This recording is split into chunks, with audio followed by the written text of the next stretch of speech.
Greetings everybody, hola, bonjour, tout bien, konnichiwa, sakafet, mauni, hotep, ashe, rahaba, salam alaikum, haribo, whatever language you speak, whatever religion you come from.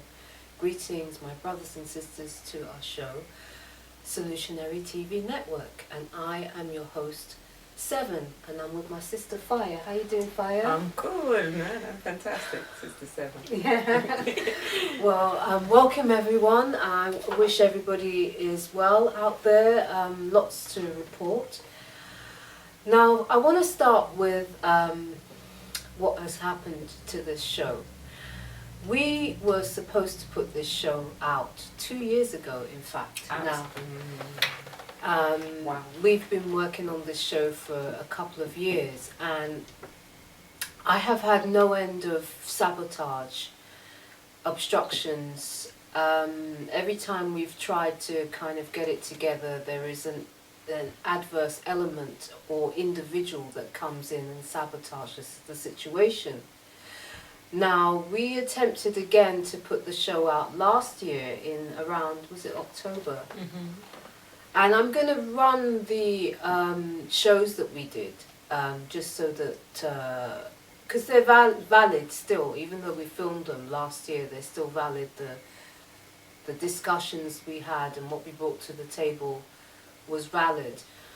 But what's happened this time is that the computer was hacked and sabotaged. The software was sabotaged, and when I actually was introduced to someone who is an IT specialist, particularly for hacking and that kind of thing.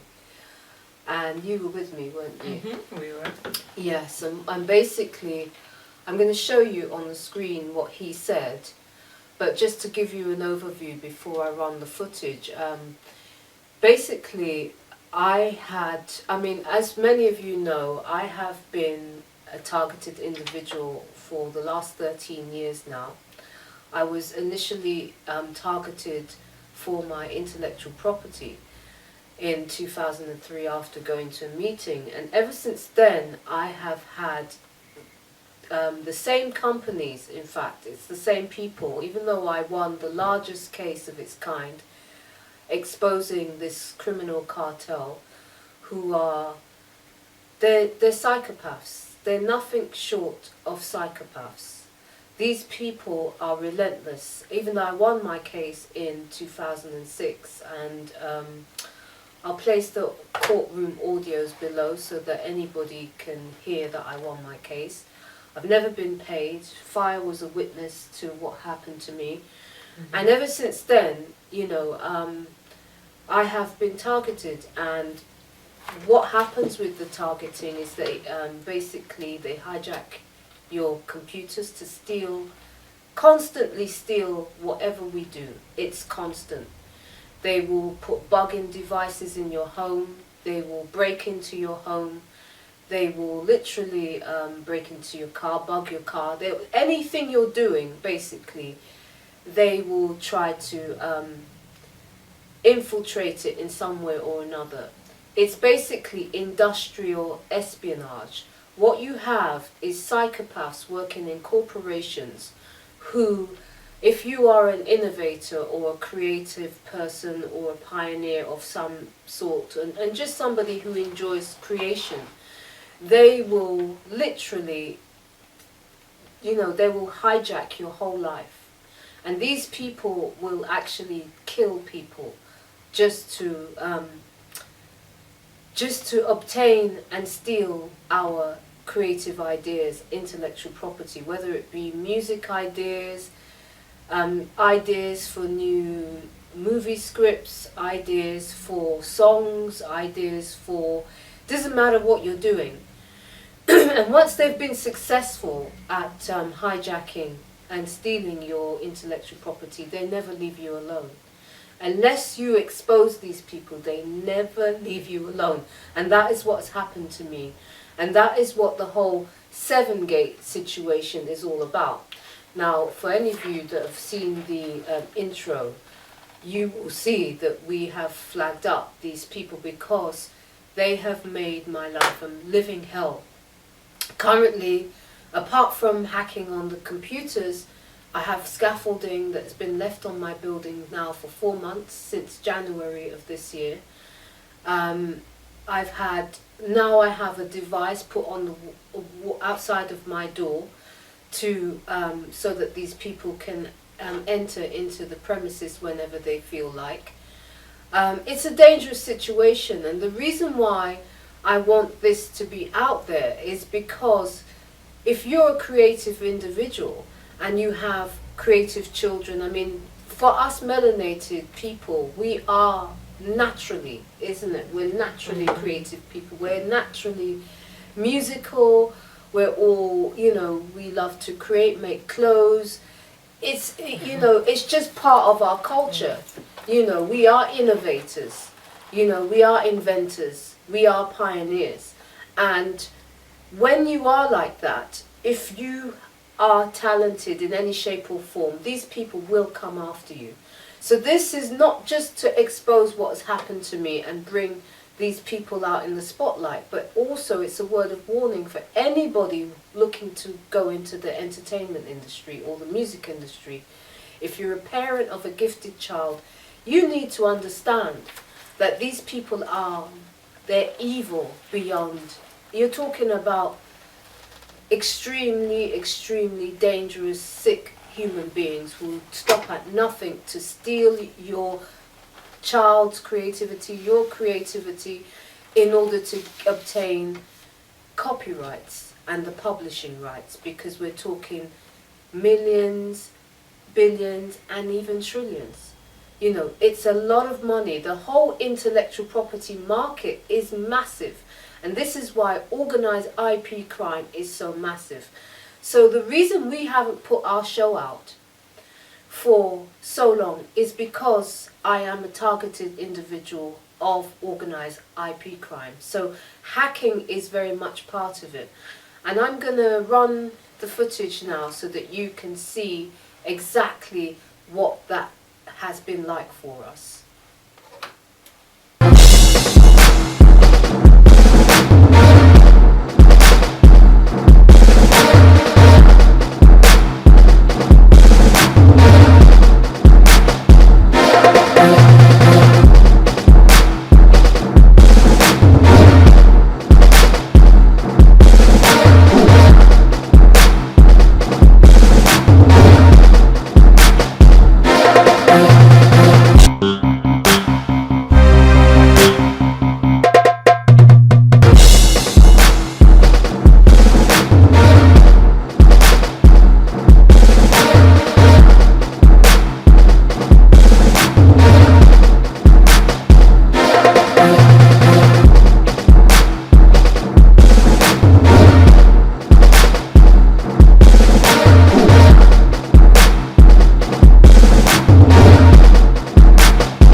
The summary of Miss Seven's case is that her treaty has been sold to Endemol, Channel 4, BBC, ITV, NTL, Virgin, Celador, and lots of other companies. The programmes which are said to be infringements of copyright or be based upon the confidential material contained in Miss Seven's treaty are at least the games, Strictly Come Dancing, Strictly Dance Fever, Dancing on Ice, You Are What You Eat, 10 Years Younger, Fit Farm, Fit Street, Britain on the Move, Fat Nation, Fat Chances, Make You Beautiful, The War, In Her Shoes, Diet Doctors, and Cosmetic Surgery Live.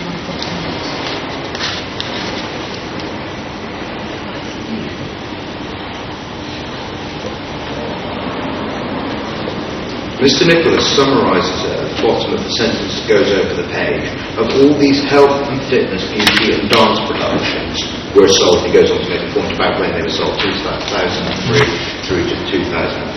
My Lord, that appears to be the real core of Miss Seven's allegation. The way that Miss Seven has put her claim, even though as a matter of copyright law there may be always... Well, there's no doubt there's a copyright. There is simply no doubt that there is a copyright. Each of the documents produced by Miss Seven is entitled to a copyright. I don't disagree with that. The only question, so far as it were it a copyright case primarily, the question would be one of infringement. But it's better from purposes both of confidence and of contract to look at it as a matter of use rather than one of reproduction. That's the real difference. One of Miss Seven's complaints is that she, and indeed it's reiterated in that paragraph in Mr. Nicholas's letter, which you rely on.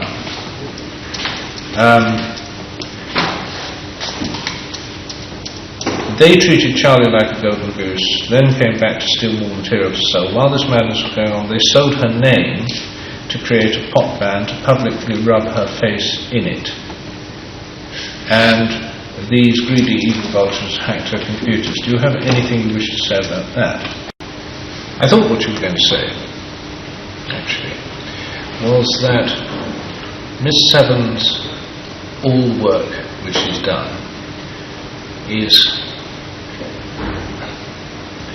on the very high end of the degree of competence so far as the preparation of written documents are concerned that I have ever seen from a litigant in person. I think that's probably right. I mean, these are far and away the best prepared documents which I think I have ever seen from a litigant in person. At a particular level of truth, I cannot doubt what Miss Seven says. I cannot doubt that she spent, on the material available to me, that she spent 3 months, in her house for the reasons stated in the letter. I don't really want to go into it any further than that. Mr. Nicholson, you can try if you like, but there won't be an awful lot of patience. Because I think, to be quite frank with you, I mean, the answer whether the failure was intentional must be resolved in favour of Miss Seven. This case is about I'd have thought a year away from trial. Pardon me? This case is about a year away from trial. Would be my immediate reaction. If you allow this case now to proceed, it will result in, particularly if we're heading more towards trial and summary judgment from matters your Lordship has already said, it will result in hundreds of thousands of pounds of irrecoverable expense. It will result in a very long trial, if these 3 days are anything to be indicative of. It will result in a large number of very respectable witnesses being brought to give live evidence, who will be cross-examined by Miss Seven. And we have seen, in extent, what Miss Seven thinks of these witnesses as individuals, and the allegations which she has prepared to bring. You must understand. I mean, this is all very well, but if the action has a foundation which should not be struck out, all that becomes irrelevant, because it is an action with certain unhappy consequences for the participants. But there it is. It is not strikable. The fact that you have got a whole lot of people who don't want to lose is irrelevant. It's pointless balancing the interest of justice. Yes, of course. But what I'm interested in the cases where it does have a prospect of success. If this case is tried, it's a triable action. And to say that I'm going to kill it stone dead because it's not all that triable and you've been very badly in breach on this occasion, the result of it is to dismiss without consideration of the merits of a large and important action. That is a wrong exercise of discretion. Has Mr. Hanna ever had any solicitors? He's never been involved, neither has Mr. Vaughan. They've not taken part in these proceedings whatsoever. I'm afraid what you will do is you will find out what his address is and use that as his address for service in future. In terms of, the fact that he's not participated, You can apply for judgment in default against him.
Okay guys, I'm actually outside my house and I just want to show you guys something.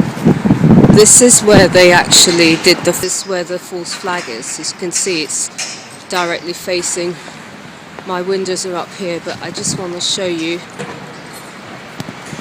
And look at the vans that are there doing the work. It says 777 demolition. How funny. Classic. Have a look at that. And this is where the false flag took place. There was a surveillance operation for the last 10 years filming inside my property. My windows face here, up here on this side, and if we swing across the road you will see this is where the false flag was. It's all scaffolding up. At the time my flat had the scaffolding on, now the scaffolding is on this building.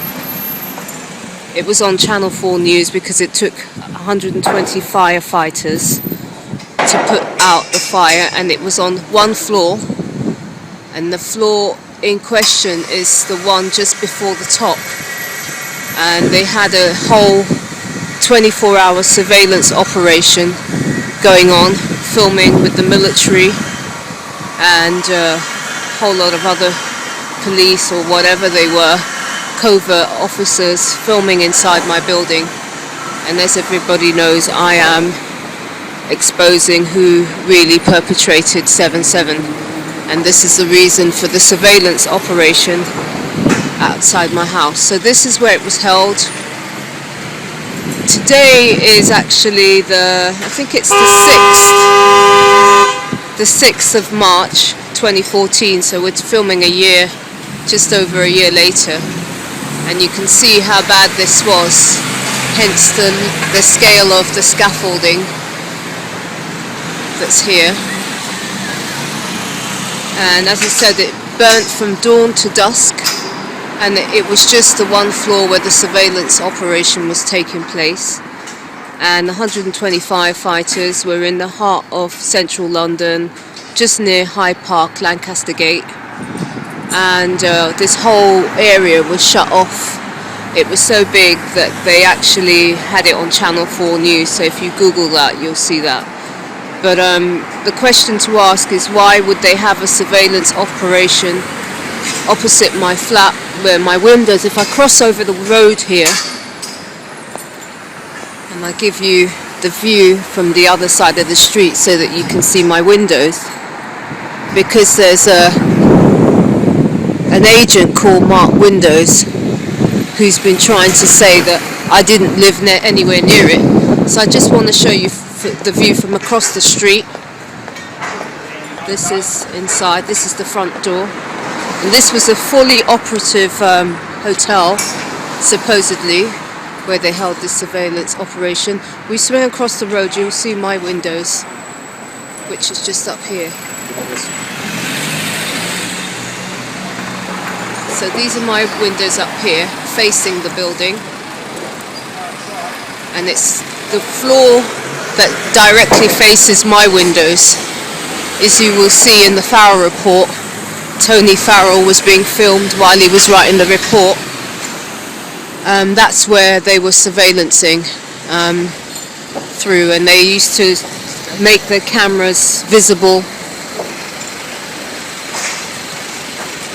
So I'm just showing you, and then this is how close it is. So my windows are just here, and my entrance to my front door, I'm going to take you to it right now. Across the street, there's a guy outside here. This is my front door, so that's how close it is. Okay.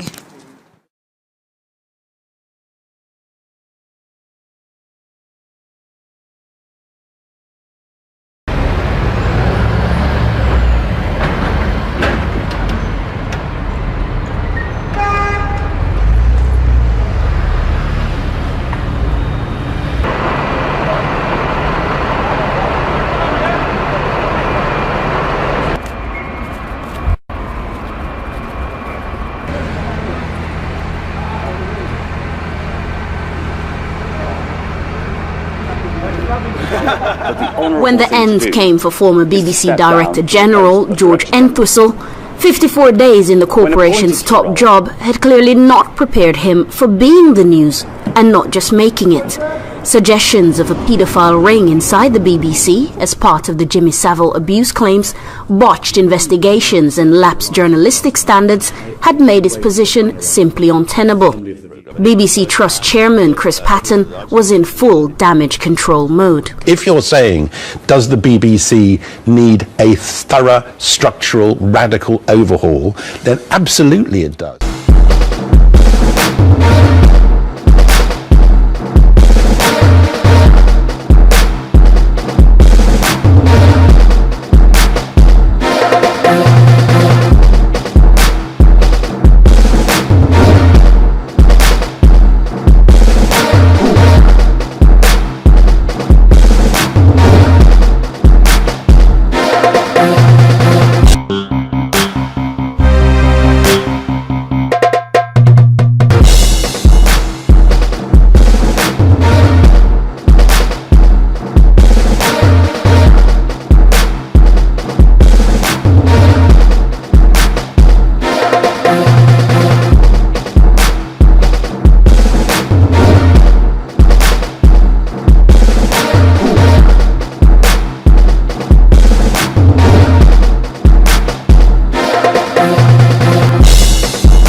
Okay, I'm just showing you what happens every time I have tried to make a video. As some of you know, I'm trying to launch my own show, and I'm being attacked severely, and my computers are all being attacked. I actually made a video which should have screened before this one, which showed that there was 705 attacks on my computer to shut my machine down. Now this is a crash log, and if you have a look at what it says, it basically says last execution of the program caused error, important information about this error is written. Anyway, so basically I'm going to close that, and I'm going to try to open up my program, and let's see what happens when I try to launch my show. So this is now how it's trying to launch it. Okay, so it's saying that the files are not found, even though the files are in there. And also, if you look, usually you'll see a screen where there's a screen where you would watch your video. You'd have the place where you import files. Then you'd also have the timeline. But instead, I've got a whole new configuration, which is basically a massive timeline. And this is the timeline. Now, anybody who edits videos, you'll know that this is not right, okay? And that's part of the hijacking that has happened. So, okay, I'm going to try to... It's saying that it's not... So I'm going to just try to skip this function just so that I can show you what happens. Okay, so that's the video, which is basically on the timeline. There's now no viewer window that comes up anymore. So let me see if I can get a viewer window so that you can monitor. So usually the screen is configured where the monitor would automatically come up here, but instead it's now floating. Look at this, and you can see me. There's an edited version of my show. So let's see what happens when I try to play this. Watch this. And this gives you an idea of what happens to targeted people like myself, to stop us making videos, to stop us having any output whatsoever. As some of you know, I've even got scaffolding on my building now. You know, I've had all kinds of crazy, mad things going on where I am, just to stop me being able to get anything done at all. So let me just play the video and see if it will play. I've hit play. Check this now. So now, as soon as you try to play the video, it says error, access violation. Can you see that? This is the kind of attacks that they do to us targeted individual, to stop me being able to launch my program, to launch my new show. And this has been going on. I've been trying to launch this show for a long time now, and every single computer I get gets attacked in exactly the same way. And I just want you to see it firsthand, because when I tell people that I'm being attacked and my machines are being attacked, they don't understand. They don't have a clue. But this is what that looks like. So I'm just reporting an update of 7-Gate for all the people who have been supporting me and all the people who have been you know, waiting for the show to be released. This is what's going on. This is what's going on. So by the grace of God, this show will be released. And you know, they can only delay. They'll never stop the time. So so this is basically a report on 7-Gate, an update for anybody who wants to know. And today, this has been going on since 2000, and this section, because they did it to me all last year as well. So basically, I tried to launch this let's say October 2015. We're now the 2nd of February 2016. No, it's not the 2nd, sorry, it's the 10th of February. Today, you can have a look at the date. Should be down there. You can see the date, 2016, and this is still going on. This is what's happening to block me actually launching my new show, Solutionary TV Network. And so this is 7 signing out for now. I'll keep you posted. Please look out for the other videos on the scaffolding that's just been put up on my building. No notification of anybody doing any works. Just scaffolding, no name of any scaffolding company. You just wake up and hear scaffolding is being put up on your window. It's the 3rd time it's been done. And it's very sinister, and it's all part of the 7-Gate cover-up, and it is a massive cover-up because they owe me billions and billions of pounds. And this is what they do to stop us getting justice. I've won the largest ever organised IP crime case on public record, and to stop me getting paid, to stop people knowing about it, this is how they sabotage us victims. This is how they sabotage people who have won cases in the UK. This is what the British system does to people of colour. This is what this system does to victims, to violate our rights and to stop us getting our due rights in this land.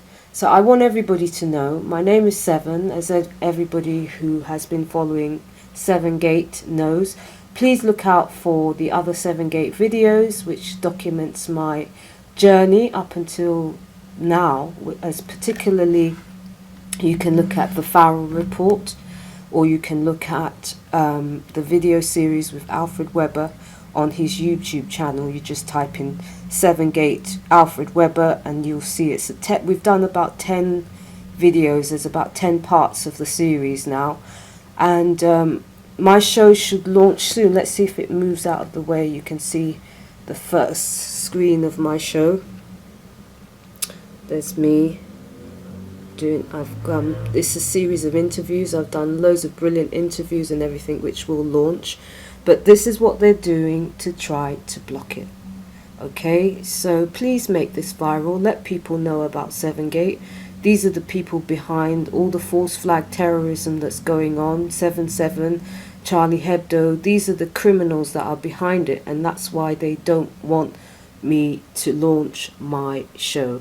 Okay? Blessings. Take care, people. Okay, people, I'm now in the internet. No, not in the internet. I'm actually with a wonderful man who is looking at my machine. And as some of you know, I've been experiencing hacking for some time now. And basically, he's just done a malware, and he's found to be 705 threats on my machine. Look at all this. All this and basically is programmed. So now you're going to explain to me what they are. Can you just explain? Basically, you have external applications that runs into a remote location, right. That means that it's not in your network or in your computer, and these programs align themselves into your IP, your gateway network infrastructure from your router, and they log into the softwares on your computer to basically steal files, steal system information, and right, exactly. So those are keyloggers. Those are hackable programs. Can you show us which ones they are? This one, when it runs on x86, when it has a bunch of names here, which is not identifiable by any source. Okay. Those are hackable. And show me the other one. Any ones that you find with the zeros are hackable. Okay. Hackable because they go through a website, which this website uses their own infrastructure to hack into the program from the IP source. Okay. And then they go. Can you go back to the one where you showed me it said PEEP? Oh, PEEP is up here. expert, adapter, safeguard, mob. Basically, they lie to you by telling you names. See peep. Yeah. See peep.net. See. Yeah. But So that is basically people that are spying inside your machine to steal whatever they can steal. There's a software that peeps into your system and sees what you got and see what you do and steal your files. Because you know what happens? They get into the machine and give you 2 days. You have loads of. They have software loggers. Software exploits, they exploit your computer. You have everything there. Yeah, you know what I see? Sometimes I'm working on something and the next thing I know I see it on billboards. It goes crazy, yeah. Your computer starts opening things. No, I see my work on billboards. Really? Yeah. Oh, wow. So I see it on TV. No, the only way... And the timing of it is exactly when the computer gets hacked. I'm going to remove them. Yeah. Wait a minute. Let's just see. Let's get the date. Oh, so that dates. anybody, let's see the date. The date here that we're looking. Oh yeah, 15th of January. 1st of January. So this shows, by the scale of this, you can see this has been going on a long time, isn't it? From at least a few months. Yeah. Yeah. So basically. When is the last time you had your service on your computer? I had it serviced last year. No, so in fact I bought it last year. Yeah. Yeah, and within no time it was hacked again. And so I'm just showing you what goes on with me, because people don't realize how bad it gets. And for people that are targeted like myself for their intellectual property, this is what we live with. People don't believe that it's going on until you actually see it for yourself. Yeah, they steal it from us. It's called industrial espionage. Yeah. They come into the machine and they steal what you have. Microsoft, it's a big target of this. No, Microsoft are involved in doing it. I know, but they are a big target as well. They target many companies. Yeah, they target individuals, they target companies, anybody who has new, fresh ideas that they can exploit on the marketplace. If you're a fashion designer and you make quirky new clothes, trust me, your life is going to be made a misery. So anyway, that's one machine. This is another machine we're just going through now, because I had the same problem. In fact, I've fallen out with people because of this, because I made a video for some friends and I told them the machine is being attacked and they didn't believe me. You know, they didn't believe that it was being attacked. They thought I was deliberately not showing the video that I made. And I said, I'm being attacked. The machine is being attacked. This machine here, they actually removed the whole operating system. And I only had the machine for about 2 weeks. Wow. It was a brand new machine. Nothing was in there, and they already started hacking as soon as I started making a video. I was like, wow, man, I wasn't even online. So anyway, so I'm signing off. This is 7, and I'm basically in London, and I'm just showing you the madness that I go through with my machines. Okay, I'm making another video of another machine on one of my computers, another computer that I use, to show you that that has also been attacked. And if you look at the threats, 2,989. And if you look at these, like the other computer which I showed you, you'll see that the programs on here are all to hack and steal and destroy data. And this has been going on with me since I've been targeted. Literally every single computer that I buy, it doesn't take a lot of time before I find that the computer is completely destroyed and hacked by an external source remotely. So I just wanted to give you an idea I'll scroll down so that you can actually see it better. Let me try to zoom out perhaps. You can see that hopefully clearly. And this scan has just been completed today. And today's date is February the 13th. I believe it's February the 13th.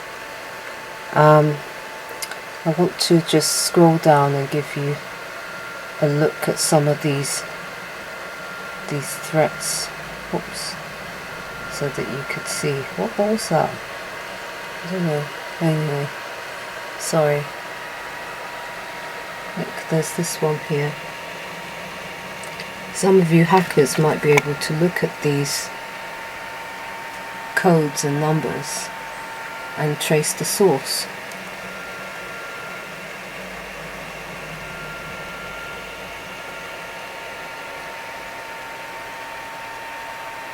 Because these people that are hacking me, they're not just criminals. These are criminals that are behind a lot of the terrorist operations, the targeting operations of innocent people. They're running slavery operations against innocent people. These are some nasty, vile, disgusting people, you know. I mean, I call them people for want of a better word. But if you just look at some of these, you might be able to, there might be a hacker out there who can trace these and trace the root of where these are coming from.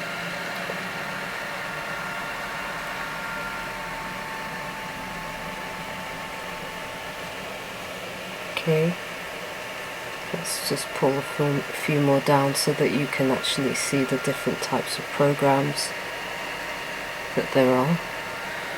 And this is why whatever I'm doing, whatever the theme is of what I'm doing, you will see it in the public domain. You know, if I'm working on a new concept, I'll start seeing it emerge on billboards with other artists, either dressed in the same way, you know, using the same themes, the same concepts as what I'm doing, but they give it to one of their Illuminati artists to push it so that my concept, or, you know, is out before I put it out. So have a look at this. Fraud tool, fraud tool, fraud tool, fraud tool, fraud tool, fraud tool, fraud tool. Okay, so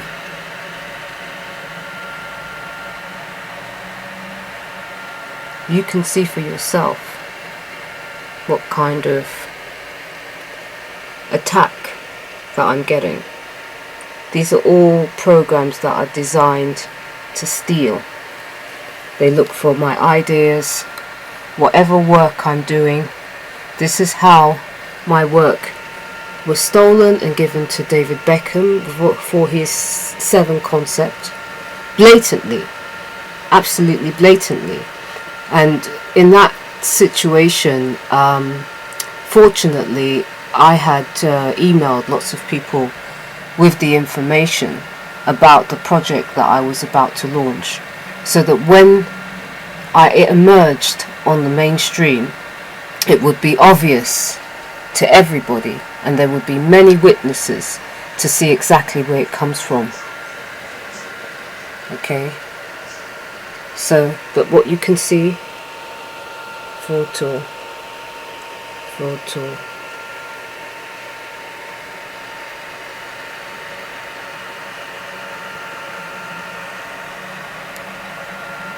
So you can actually see, this is the scan that I actually just carried out on this next computer. And you see, this is how organized IP crime is carried out. I mean, these are thousands. This is not just, this is hundreds. This is not a few. This is hundreds.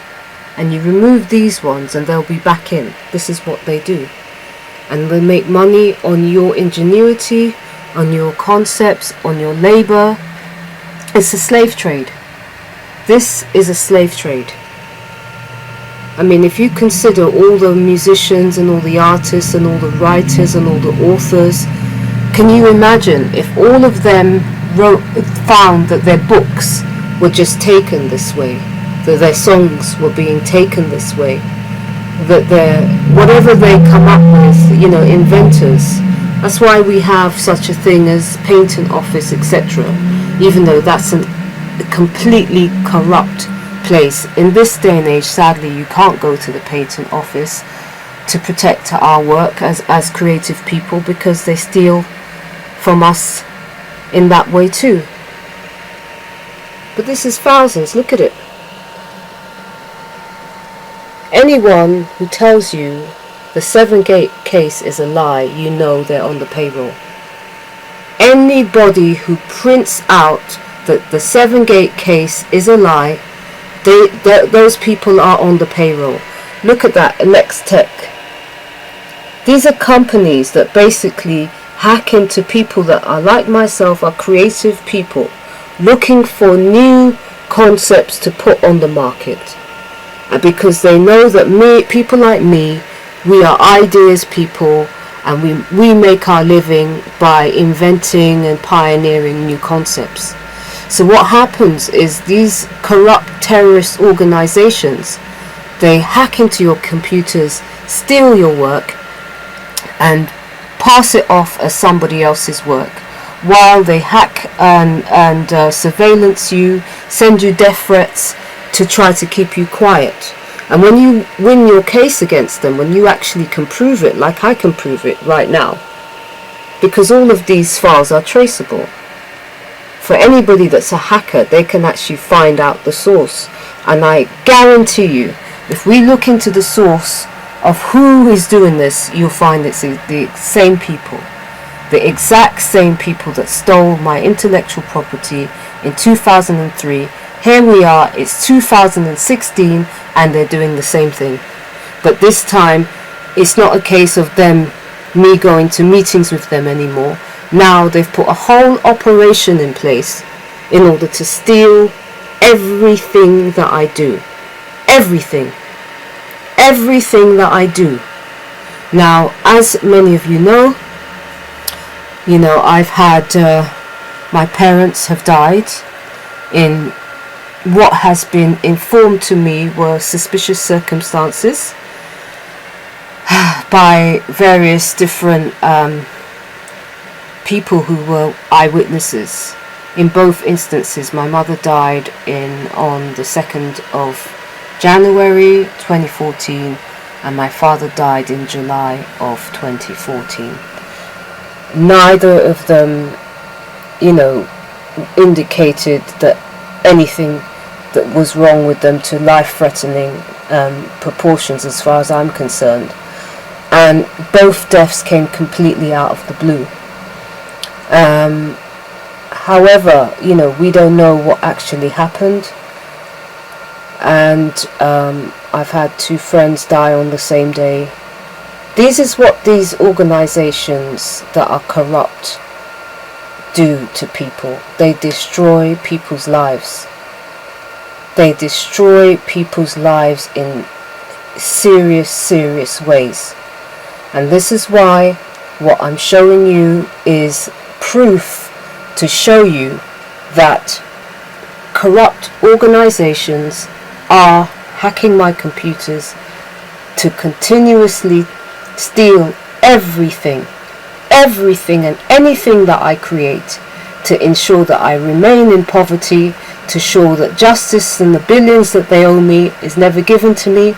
When you look at all those frauds, all of these hacking programs, every time they steal something, the thing that they steal, it sells for millions. They sell it around the world in mass racketeering operations. This is why what we're talking about is not just, my work, which was stolen in 2003 and sold to over 126 countries. It has never stopped. It's 13 years later, and this has been continuous. This is why we're talking about trillions of pounds. We're not talking about a few millions of pounds. This is a whole operation where they put it and infect and infiltrate creative people like me's life, our whole life. They'll move into the neighborhood, they'll film you from above or across the road from where you live. They'll put vans, they'll follow you, they'll gang stalk you, all in order to steal intellectual property. This is what's going on. This is what's going on behind the scenes. Many people who are creative people who are being targeted, they don't know why they're being targeted. It's for your valuable intellectual property. This is just more proof to show you. Fortunately, this program, and I recommend that if you're a targeted person, you get this program or anything like it, and what you do, you regularly scan your machines. Many of my machines that are hacked, some of them are not even on the internet. I have machines that are not on the internet, and it's the same story. So what does that tell you? It tells you that the hacking is not being done by just anybody. It's being done on a very high level, and it's being done by cartels, criminal terrorist cartels that steal intellectual property in order to racketeer on the open market, because they look for new ideas where they can bring about new things. This is why it's all tech companies. Do you see that? Well, in fact, it's not just tech companies that are behind this. The main criminals, as I've shown you, if you look at the 7-gate list again, and I recommend you study that thoroughly, study the people, because we have to bring these people to justice. This is not just being done to me, this is being done to millions of people all over the world by the same people. They have these operations going on to all people, and when we take them to court to try to stop them, they try to kill you. This is what these people do. They're psychopaths. They're sick, evil, wicked people, and these people need to be removed from the public. They're not, they're not people that are reformable. These are not people that you can actually educate and reform. These are people that are entirely satanic and evil beyond what anybody can comprehend. This is 13 years. I went to a meeting with a lawyer. 13 years later, this is still what is happening to me. Still. 2016, it's the 13th of February 2016, and this is what I'm dealing with. Still. And it's been consistent the whole time. And most people, because, most people don't see this, so they don't have an idea what kind of nightmare that I'm living in. But now you know. So please spread the word, and I will continue to put some more evidence out in this presentation. Okay, thank you, people. Okay, so this is a photograph of a fuse box which was installed to the building that I stay with somebody because my flat constantly has scaffolding, or I get a lot of gang stalking when I'm at my own flat, and so I've been staying with somebody else. Now, what has happened since I launched the interview series with Alfred Weber on his channel, who I had the opportunity, divine opportunity, to share my case, the case that I won, and share the evidence of the case that I won, and also my courtroom audios in an interview series. I did an interview series with him which began in 2014, late 2014, not that long after I was trying to launch my own show, as I showed you. And we've done, I think it's about 10 episodes, or 10 different interviews. So if you go onto his channel, Alfred Weber, or Alfred Labermont Weber, and you go to YouTube, you can actually see the 7-gate interview series about my lawsuit, and I do like a Skyped detailed interview with him. So anybody who's a skeptic, or anybody who hasn't got a clue about what I'm talking about, please go on and see the magnitude of what I'm talking about is being done to me, and other innocent people by the cartel. Now I want to show you something. You can actually see this is a device that was put into the building that I'm staying in since I started the interview series with Alfred Weber. Now, usually, if you're a targeted individual and men show up to do works in your property where you're staying, you have to be very suspicious and you have to be on red alert, because quite often they will be people that are rogue, who have been paid by the criminals in the cartel to carry out works, i.e. either bugging of your property, surveillance of your property, that kind of thing, so that they can manipulate the inner workings of your life, if you like.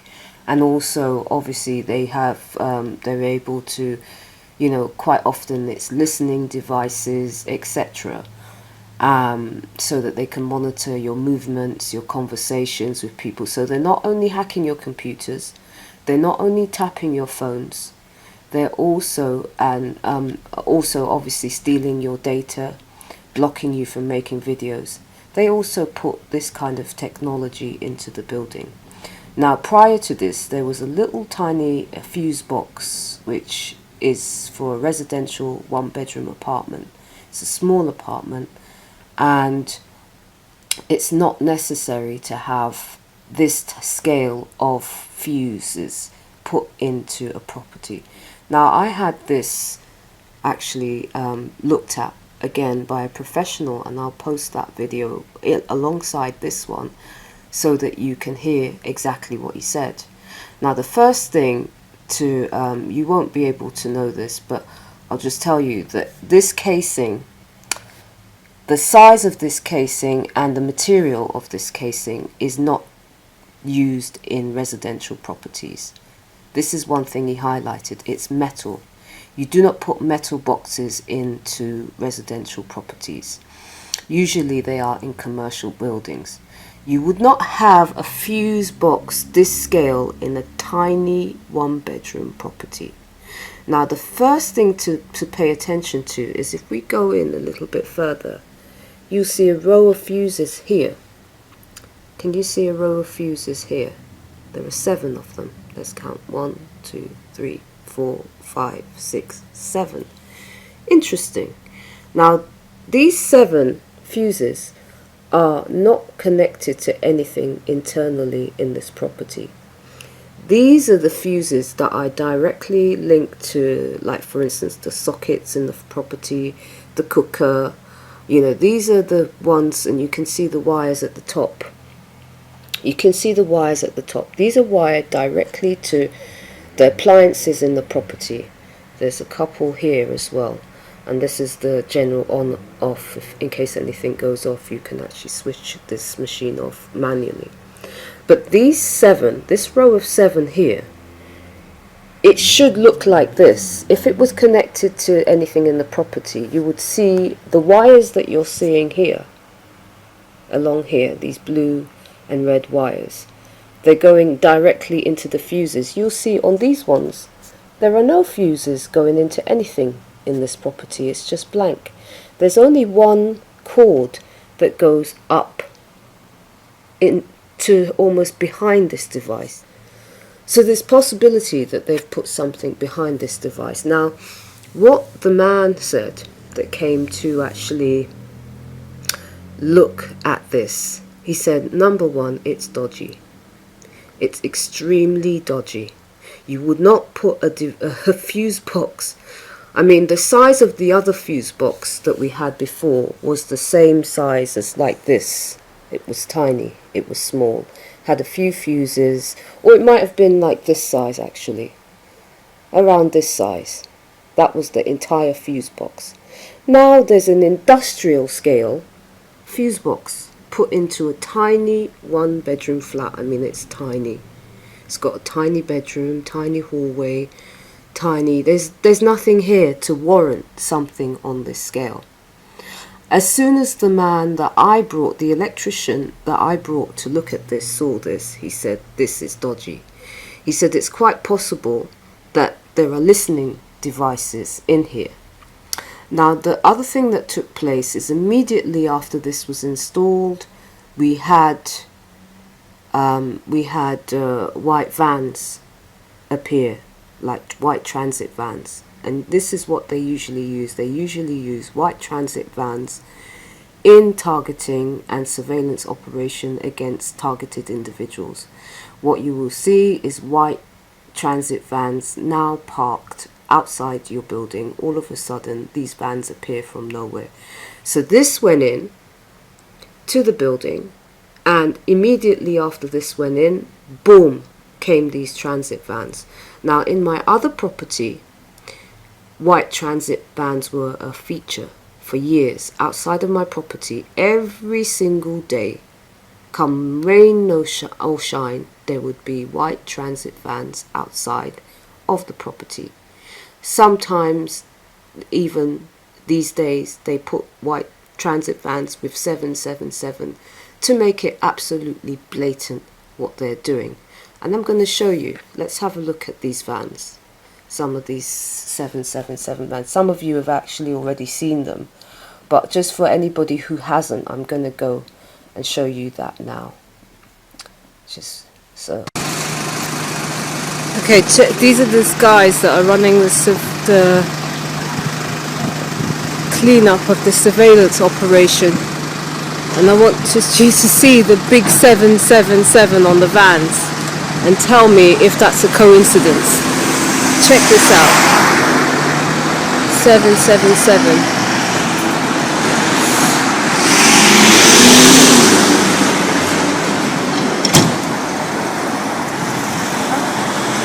Check this out. Okay, I'm outside across the road from my house, and it is today, 26th February, I believe the 9th today of 2016. And once again, I now have scaffolding on my windows. You can see going up to the top.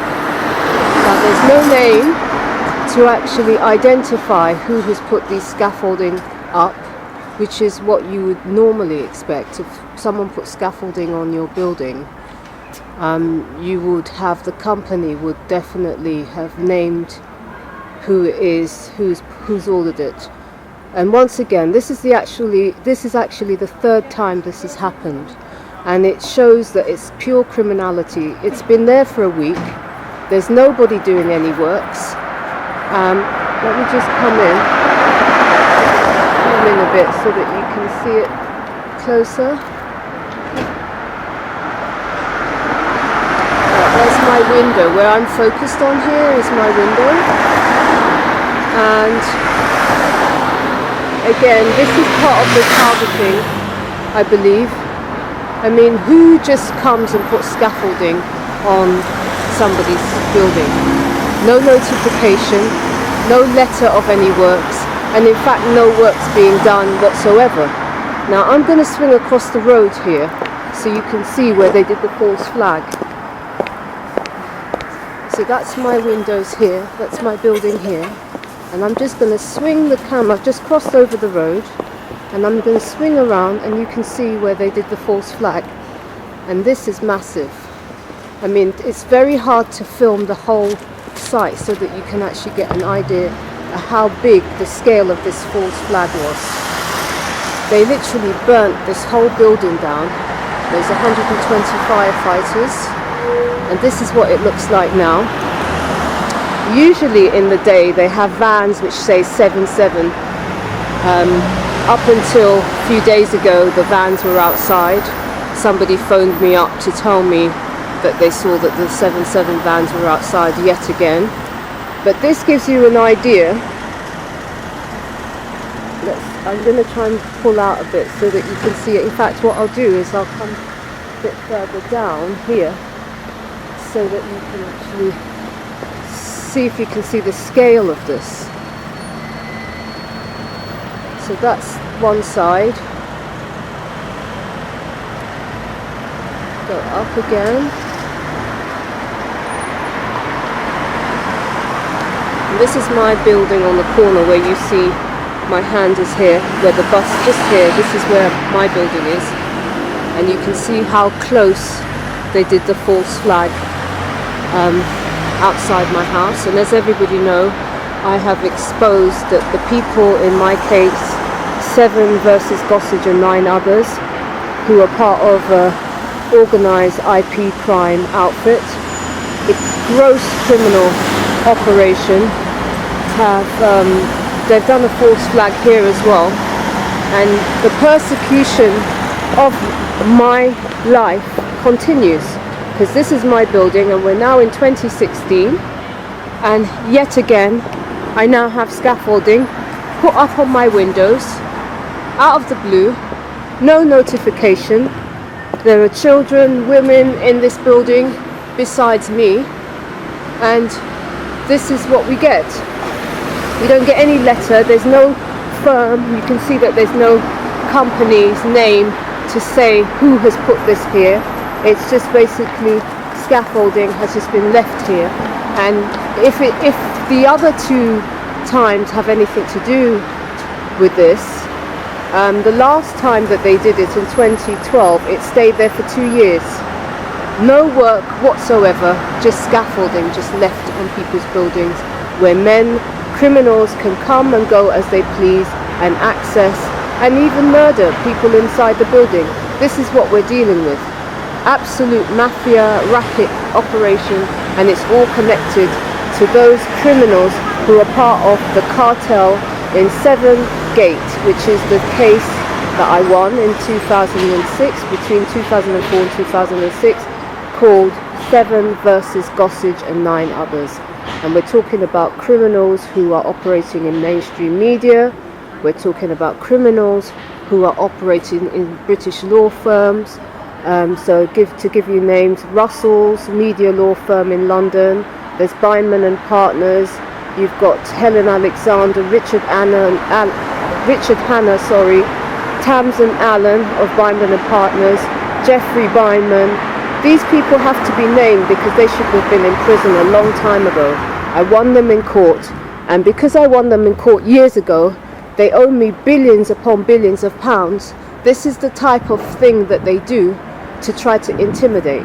Well, thank you for the evidence, because this is going to go all around the internet. So stay tuned, everybody. Please keep watching my show, and I'll give you regular updates on the Solutionary TV network. Okay, people, I am outside the Genesis housing building, and I'm going to go into this housing office and ask them why there is scaffolding and no work's been put up on my building, and let's see what they know about it. Now, I had a conversation with somebody on the phone in Genesis yesterday, and I did mention it, and so they're probably expecting me. So let's see what happens, because what you have to realize is that there are insiders involved in the 7 Gate. Now, Genesis has been dubbed genocide because that's how many people have died in their properties. Toxic abuse, toxic mold, criminal activities. It is a mafia cartel, and most people that work here are usually okay, actually, to be honest with you. The people that are on the bottom end, they're okay, but on the lower end, on the higher end, that's where the dodgy stuff is going on. So let's go in.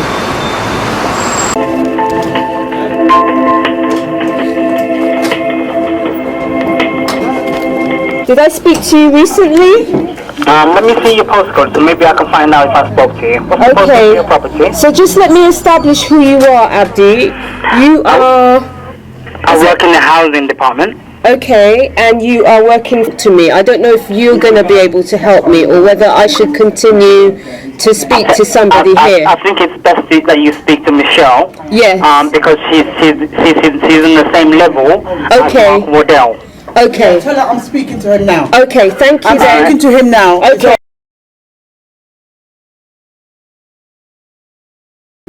Right, now what's happened, Michelle, this is the third time scaffolding's been on the building. Fine.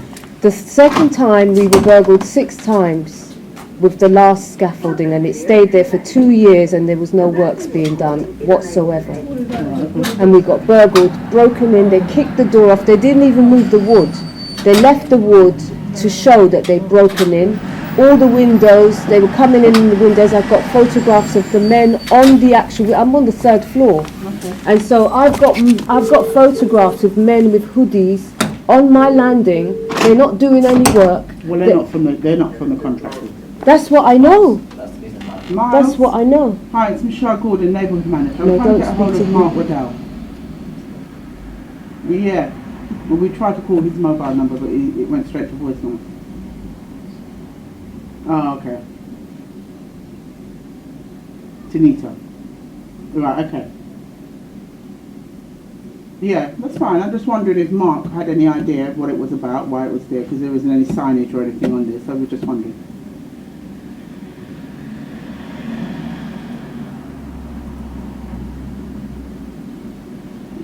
That's fine. I will try and find, well, she's in the office, so I'll try and find out from Tanita what's going on and get any information that I can give her and just deal with it the best that I can, yeah? Okay. Yeah, number 8, yeah. Yeah, it's the whole building because it's Thank you. everybody. Bye. Because I spoke to the I other need to have a members. word with another department. And I'll come back. Okay, thank you, thank you. Present, yes. Yeah, it does. But still not mine.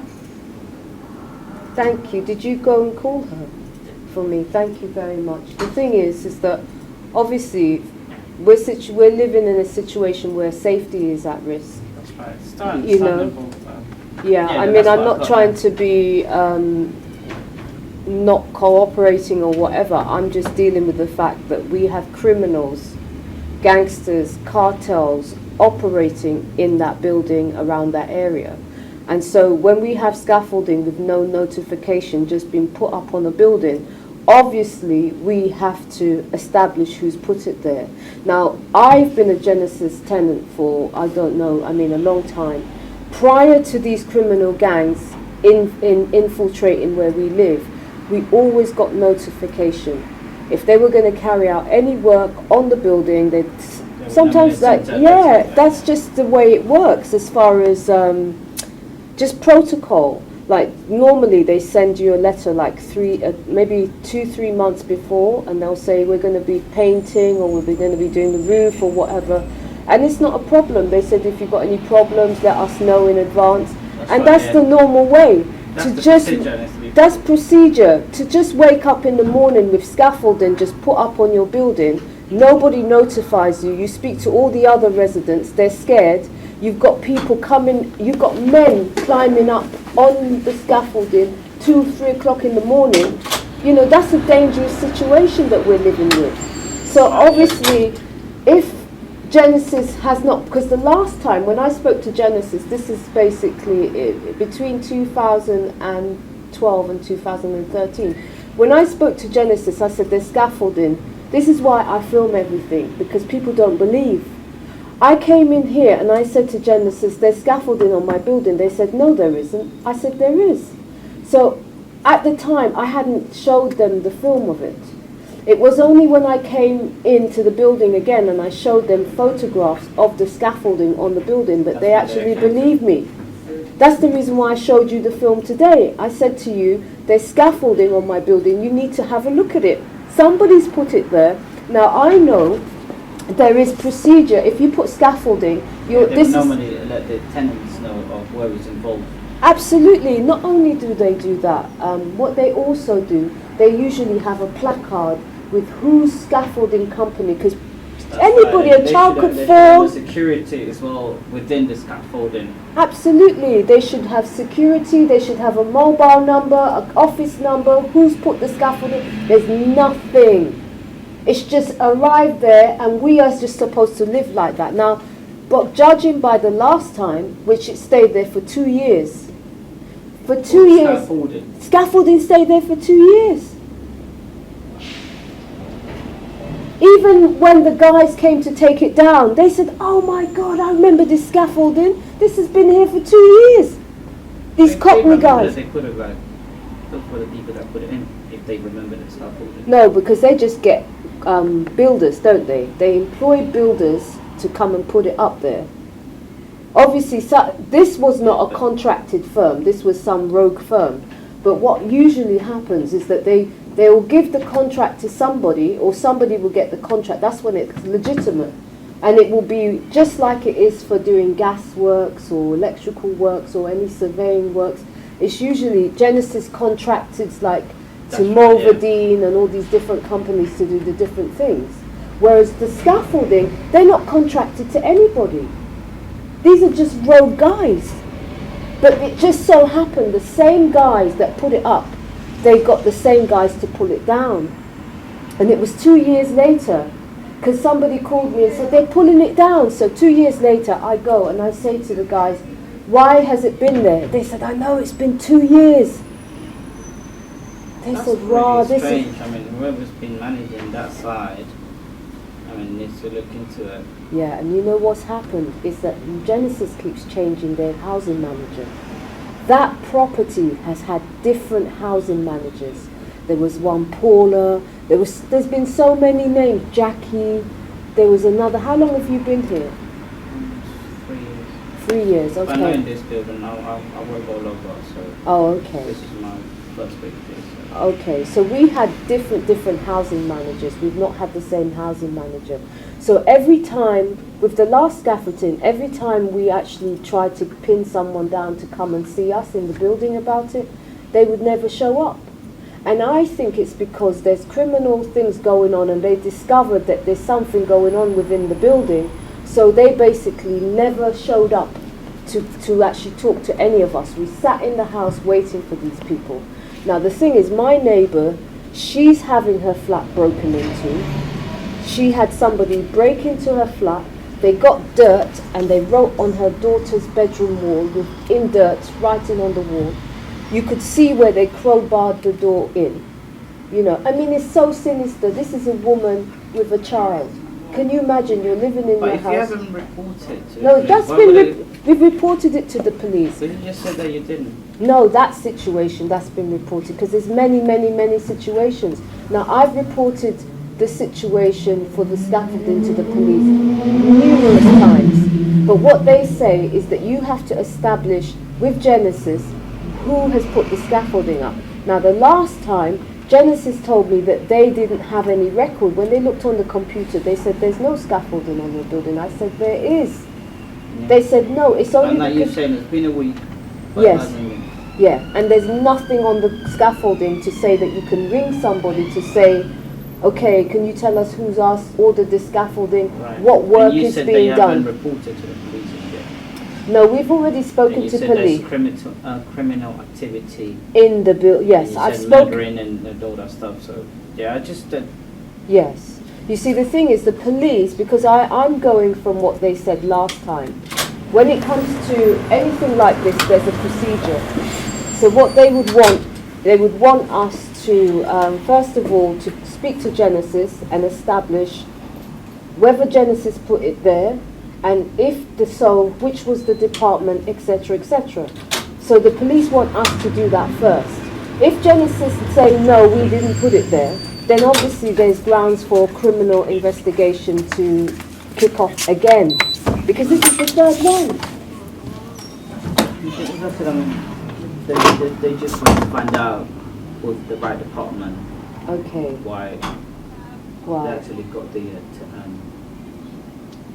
scaffolding Yeah. in your place. Yeah, but who put it there? That's why they wanted to find out if they put it there and why. Yeah, because if they put it there must be some works being scheduled to happen. Probably.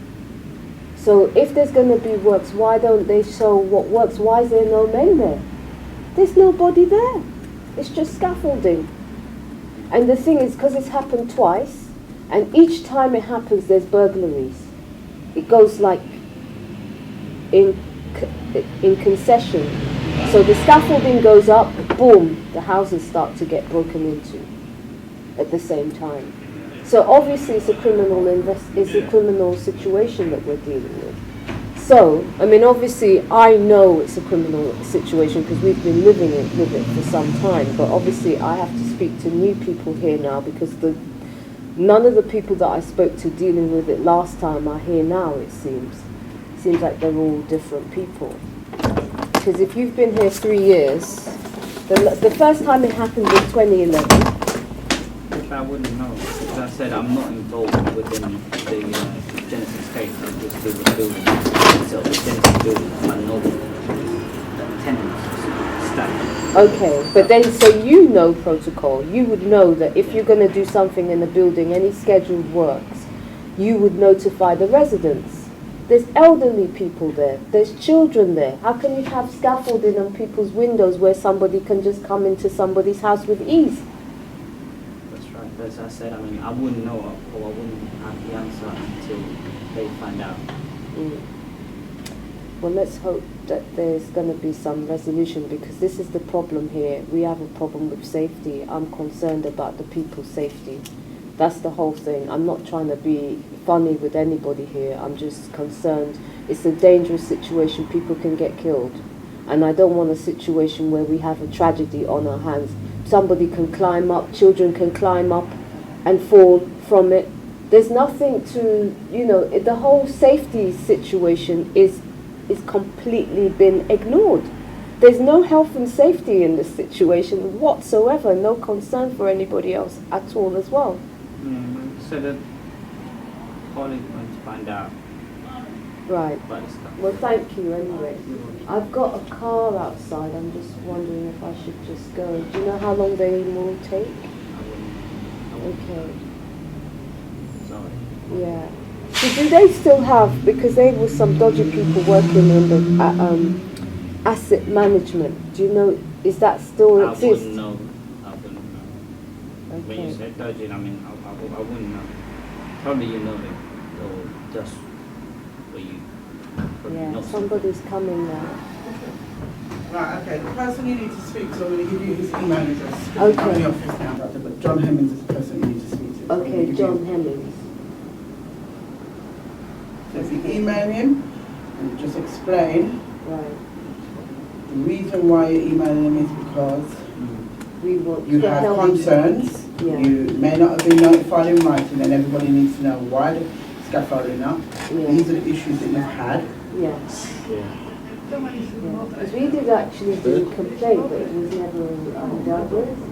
If hopefully he will respond back to you and tell you and give you some form of explanation. If Is there got a phone number? Does he have a phone number? No, that's the email address. The phone number would be just the 0333,000. Oh, right, okay. So email him directly and hopefully we'll come back with a response. Yeah. Who made the complaint? Was it you or the whole building? The whole building, yes. Right, and then if that's the case, you can do it again via the complaints. Okay, but that was never responded to, that's the thing. They Well, never responded. What, did they send it to anyone in particular and the other person hasn't told No, you? we sent it to Genesis and we also sent it to the directors. We sent it to everybody because we were getting our houses broken into on a regular The only other thing that you can do is you can involve the safety neighbourhood team in your area. Okay. They like secondary to the police. And because it's been a criminal situation. Then you call the police. The police should have been involved if it's been broken into. Yeah, of course. We've contacted the police, but this is the third time it's happening. Yeah, you continue contacting them every time there's an issue regarding safety and security. You just go onto their website, you put that into the Google search engine. Okay, and so it will bring up the person that I need to deal with. Postcode, and then it will bring up the team in that area that deals with that area. All right? Okay, I might have spoken to them last time actually. Okay. Well, thank you so much. Okay, people, I've just come outside the Genesis building.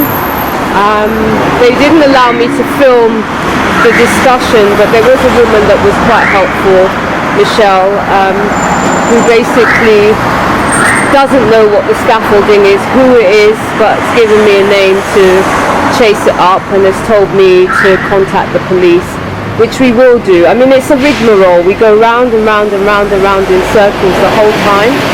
And so that's what I'm going to do. And so this is the 7 Gate report update. Today's date is the 10th of February 2016. And we're dealing with scaffolding bullshit once again.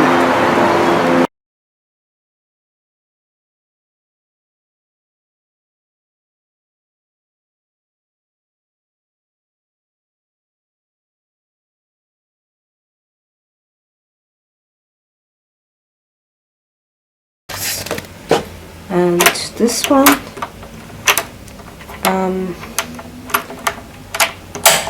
there's nothing inside this bit which should come out. Usually there was like a gold bit in there that goes into the other side of the door here, but there's nothing there now. No matter what you do, it's actually been removed. When I film inside it, you can see. Let me put the light towards it, you'll see better. Whoops. Let me put the light, you can see. The gold bit is gone. Whoops. Sorry about this dodgy filming, but trying to show you the barrel is completely empty now. It's like, where's it gone? Okay people, just check out the numbers. This thing, they've put this thing in. I don't know if you can see it, it's out of focus at the moment. Let me see if I can get a focus. But if you look, it says 0777. So this thing that they've put outside the door, which we're trying to identify what it is, it's just above the bells, so where people get access, the buzzers. And check this out. Just trying to get focus, because the focus is actually takes a long time on this camera. So, but you can see it now, right? 0777. Is that a coincidence? Of course it's not. It just shows you that this thing is part of a terror operation to terrorize us in this building. You see, they've got the scaffolding companies. There's only a little bit of it left. Today's date is the 29th of April and it's 2016. And this scaffolding was up since, this scaffolding has been up for at least 2 years. Because the fire was on the 27th of February 2013, where they burnt this building down. And now you will see they've put scaffolding, as I've been reporting, outside my window, and as you can see, it's like 12 o'clock or something. There's workmen here, but there's no workmen up on my... They just left the scaffolding as part of the terror campaign. They have no intentions of carrying out any work. The only time they will bring somebody here is when we make a lot of noise and we report it and we expose what's going on. Then they'll send a few men to sit there while people are watching. As soon as eyes come off the situation, it goes back to this again. This is 4 months of this nonsense. So just want to film from this side so again you can see no men working. Daytime hours, every day, no men working. You can see the men are working on this side of the road. They're working inside the building. If you look as well, you can see there's work going on inside the building. But again, nothing is going on here. Now, if I look at all the other doors, I'm going to just show you so that you can have a look and see nobody else has it. just like most things. Nobody else has it. That's another bell, right? That's another number set. It doesn't exist on either side of the walls. I'm just showing you for this report. For, you know, you might think, oh, these things are on everybody's doors. They're not. This one doesn't have anything. It's just got one bell. There's nothing there. So why have they put a box just on my door? This is the question. Okay, there's two bells here. Okay, there's an intercom. Okay, but there's no black box with 777 on it. I just want to demonstrate for people who might not understand what's going on in this country. Again, there's nothing on either side of the wall,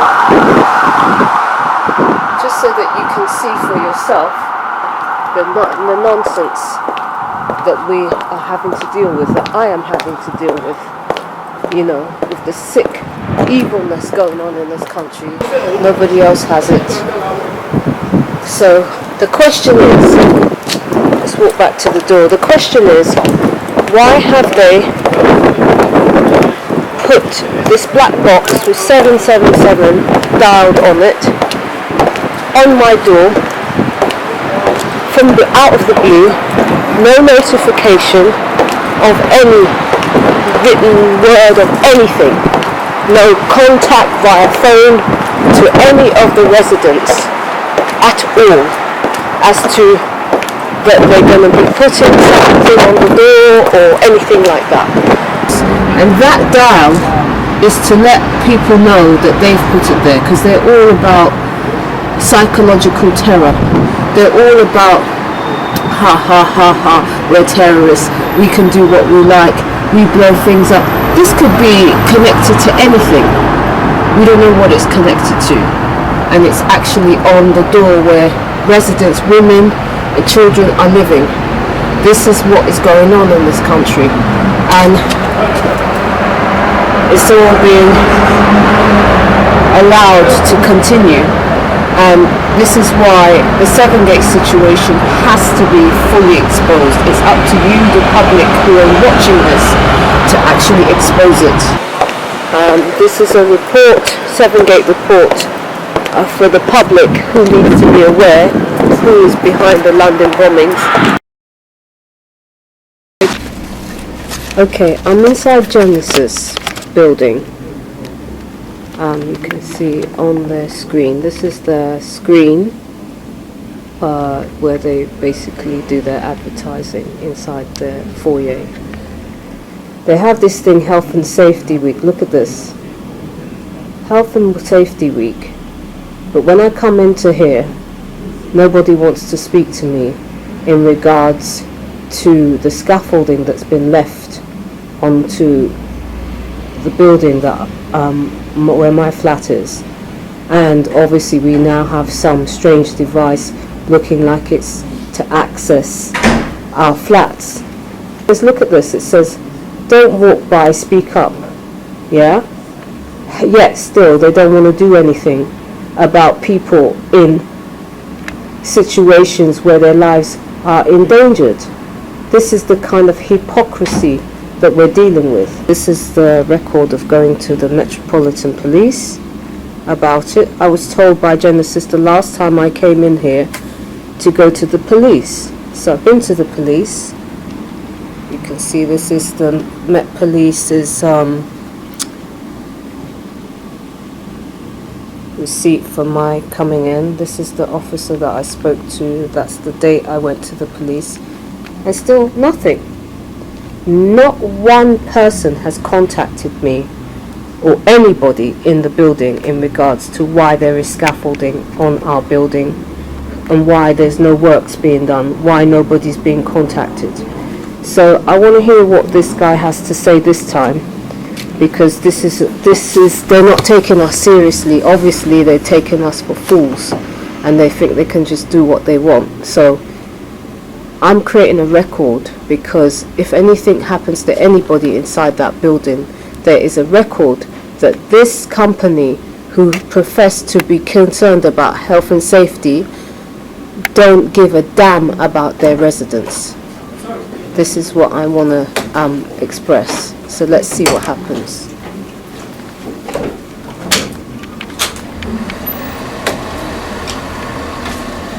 Are you from Genesis? Yes, I am. Okay. Now, are you prepared to go on record? No, I'm not prepared for you to record me now, no. Okay, you're not prepared to talk to me about what's happening in our building. I'm prepared to talk to you, but I'm not allowing you to record you. Okay, can you just speak your name for the record? I just said I'm not allowing you to record, so why would I do that? Okay. Oh.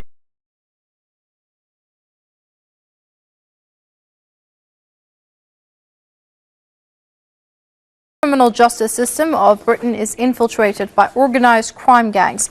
British paper The Independent says a secret Scotland Yard report found that men suspected of being Britain's most notorious criminals bought off jurors or threatened them to return verdicts. The report also uncovered that dozens of corrupt police officers intimidated witnesses, slept with criminals, and were bribed to destroy evidence. For the British Foreign Office, I became a British ambassador. I was a British diplomat for 20 years. I was always very patriotic to be British. I was very, very proud. I remember when I first became a British ambassador and first went out in my own flag car with the Union Jack flying on the front as the ambassador, you know, I had a lump in my throat. It was a proud moment for me. It was only 6 months after that I discovered that in the country where I was ambassador, we and the Americans were shipping people in order for them to be tortured. And some of them were tortured to death. Now, as you may imagine, my worldview changed. It was at the same time, about a month later, we invaded Iraq against the will of the Security Council. Not just without permission of the Security Council, but in the full knowledge that if it had gone to the Security Council, we would have been voted down. And I, as a British diplomat, saw all the internal memos that went through that decision. I know for certain, I used to be head of the FCO unit that monitored Iraqi weapons of mass destruction. But I know for certain, I can tell you, that they knew there weren't any. It wasn't a mistake, it was a lie. I think it is impossible to be proud of the United Kingdom. And corrupt. What you're seeing here is the actual wanted poster for the criminals who are behind Sevengate, as it says, the Sevengate criminals wanted for crimes against humanity. These are the evil, sick, twisted people behind the targeting operation. 13 years now, targeting operation against me, against other innocent people. I want you to see their faces and I want you to know their names. Okay, so Helen Alexander, as I explained, she changed her identity, gave herself a whole new identity in order to avoid going to prison after I won the case. I should say after I won the civil case, because the criminal trial was supposed to begin in 2007. Whereby she would have gone to prison for industrial espionage, corruption, racketeering, 7/7 bombings, orchestrating the 7/7 bombings, all sorts of crimes, targeting, torture, all sorts of crimes. Look at this woman's face. You can see how evil she is. Take a good look at this woman who is a Bilderberg. Okay, look her up. She's part apparently of a Nightingale Lodge. She changed her identity. She removed that she used to work for the BBC. She removed that she was part of a lawsuit where she was found guilty. My case was called 7 versus Gossage and 9 others. So she's part of the 9 others that make up the Sevengate criminals, as it says here. And she's removed that she works for Scottish media groups. She went into basically a completely different role, working with behind the scenes in large-scale racketeering, industrial espionage operations to steal from me and countless other people, target, torture. This woman is satanic beyond belief. She's a known Bilderberg, and she's a wicked person who she should be hanged. She should be hanged by a noose until she is dead. That's what she should be, and I'm living for the day for that to happen. Okay? She should be executed, publicly executed for what she has done to innocent people, along with all these other people. Jim Manson, he again works with this woman behind the scenes. This is the actual woman who stole my documents in 2003. I was set up by my lawyers to attend a meeting with her while she was working for Scottish media groups. This man here, Richard Hanna, set up the meeting. This woman here showed up to the meeting in Feltham Studios. It was called Feltham NTL Studios, which is now Virgin Media. That is a corrupt company that should be shut down. It should be shut down overnight for the crimes that they've perpetrated against innocent people.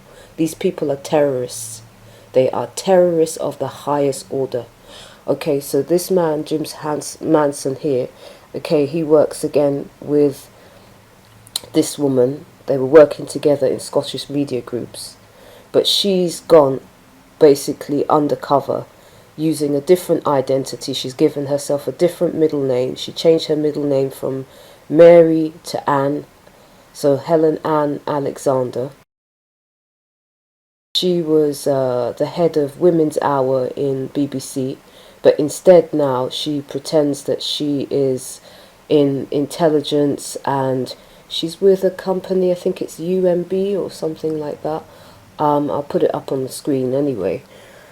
And so this psychopath here, Richard Hanna, was the one that set up the meeting. He literally hounded me, this man. He hounded me to attend a meeting with this woman and this guy here. He literally kept following up with calls after calls after calls after calls for me to attend this meeting. And the meeting was set up specifically for them to steal my documents, which they did in 2003, and my work was sold in over 126 countries, and sold all over the world. And then they set up this whole targeting operation, which I've been exposing to you in this report, so that you could have a first-hand insight into the type of things that these people do, because they do it remotely. They're part of a telecommunications company, a massive, one of the largest in the world. They're connected to GCHQ, NSA, all of these organizations that are doing surveillance. They are being used for not only industrial scale espionage for these corrupt corporations, but also for first-hand terrorism. So what we're looking at, these are terrorists. These are what the modern terrorists look like. They don't look like Muslims. They don't look like, guys in hoodies. When I issued proceedings against her, she instigated to try to have me killed, so that people would not know that my work, which many of you now know and see on the screens, Dancing with Stars, Strictly Come Dancing, You Are What You Eat, 10 Years Younger. This woman basically instigated a whole witch hunt to stop me letting people know what she was doing. This woman has engaged in 13 years of black ops and racketeering on a massive scale, false flag terrorism, orchestrating false flag terrorism operations such as 7/7, and she's a Bilderberg, she's connected to the Rothschilds and all those other corrupt organizations. This is the woman behind it. This is what you call the living Jezebel spirit. This woman is demonic. You can see it. Just look at her. This woman has infiltrated my life. I mean, I've done nothing to her whatsoever. She just wants what I have because she's envious and she's jealous and she's wicked and she's evil, and she thinks that she can ride off my back to make herself wealthy and put in privileged positions so that she can take over the world. That's her mission, is literally to behind the scenes take over the world. These are the people behind ISIS and all these organizations. It's these people here. Don't worry what anybody tells you. I'm telling you the truth. You need to look into who these people are and what these people are up to. We need hackers hacking these people. Look them up, hack them. Then you will see these are the criminals who are behind false flag terrorism operations, wars around the world, pitting one person against each other, enslaving innocent people. People are being enslaved by these people right now. Brothers and sisters out there are being enslaved by these people behind the scenes. These are wicked devils like you can't believe. You need to look at their faces, research their names. Don't just look at the surface, because they'll just put out there what they want people to know. The biog that this woman has out about herself is fraud. She has been knighted falsely. She's been knighted a dame. She's been made a dame. The ceremony was on BBC, of course, because BBC is a satanic organization to the highest. Anybody who knows what's really going on will tell you that BBC is a satanic organization, and it is an evil beyond words organization. This woman is a former BBC staff. She moved to Scottish media groups.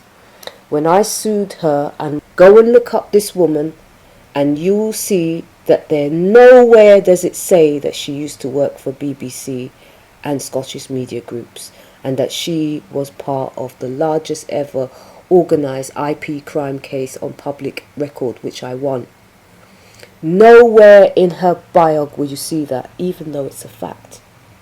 What she's done is she's given herself a whole new identity, a whole new fabricated past, a whole new career history, and she's moved into the intelligence services. She's moved into senior positions where she's running these criminal operations. She's running it with this man and this man here, these two men. Tamsin Allen. This is another witch who I went to this law firm, which is called Byman and Partners, and I had an interview with this woman. This woman stole a disc that I had in my possession during the meeting, and she gave it to these people to racketeer with, and then she joined the operation against me, which was to steal anything that I do. Now, I've already shown you that there's 705 attacks, hacking in my computer. It's these people. It's these people. Obviously, they're not doing the hacking themselves. They hire everybody to do their dirty work. They hire people to track us, to smear my name on the internet and tell lies about me, putting my name in all kind of bullshit. They hire people like this guy here. This guy is what you call a shill troll. He is an agent. He's hired to character assassinate genuine people like myself. People who these people owe money. Now, these people owe me billions. If they were honest, they would tell you themselves. They owe me billions. Billions and trillions. This is what they owe me. They know this. And if they were honest, they would tell you themselves. And I will put up the documents to show you that I won, the largest ever organised crime case. I will also post the courtroom audios at the bottom of this video so that you can see it for yourself. Now, this man here, Jeffrey Bindman, these work for a criminal firm. When I say criminal firm, I don't mean that they do criminal cases. I mean that these are criminals. They are criminals. These are what you call white-collar criminals. These are the modern-day terrorists. It's not Muslims shouting Allah Akbar. It's these people. Okay? So, you need to see their faces, see their names. This was the barrister that changed the courtroom audios. This is another lawyer that got in on the scam to steal more of my documents. This is a judge who made an order so that nobody would hear the courtroom audios that prove that I won my case. He actually was the lawyer of General Pinochet, the dictator, the Chilean dictator. This is another judge who tried to remove my case illegally to stop people realizing that all this stuff was going on. This is another lawyer, Charles Russell. His face is not here, but this is another law firm. And I'm putting this out there firstly for you to be aware of who is behind 7/7, so that you can see the faces. It's not Muslims shouting Allah Akbar. These are behind ISIS. These are the ones funding young Islamic people or innocent young men and women to go and do wickedness to their brothers and sisters. These are the architects of evil. These, as God made Moses, may I be struck down if I tell any lie on this camera against anybody and bear false witness against anybody. I would never do that. I'm putting the truth out there because it needs to be heard. People's lives are in danger.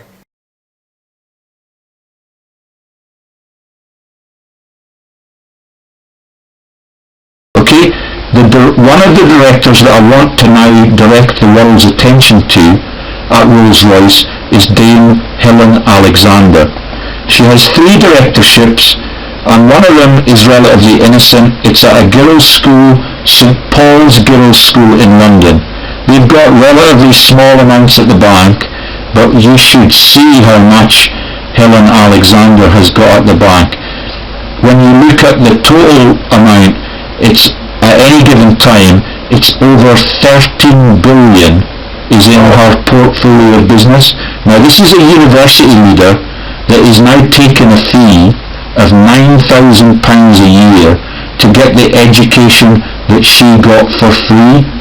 I want to explain to you her directorships and her links to Rupert Murdoch, to Rebecca Brooks, to Sir somebody English. I forget his first name, but what you're hearing from the man that makes the jokes at the wardens' expense, Rowan Atkinson, is a cover-up for the fact that she is a director at Rolls-Royce, and she is also a director in overlapping companies with Sir somebody English. I'll read it out from the list of these frauds. And they're not frauds, they're legitimate non-executive directorships, but nobody but you and I at this stage know that she has 30 or 40, and that she's a billionaire when the students are cast into a life in debt. They can never have a mortgage.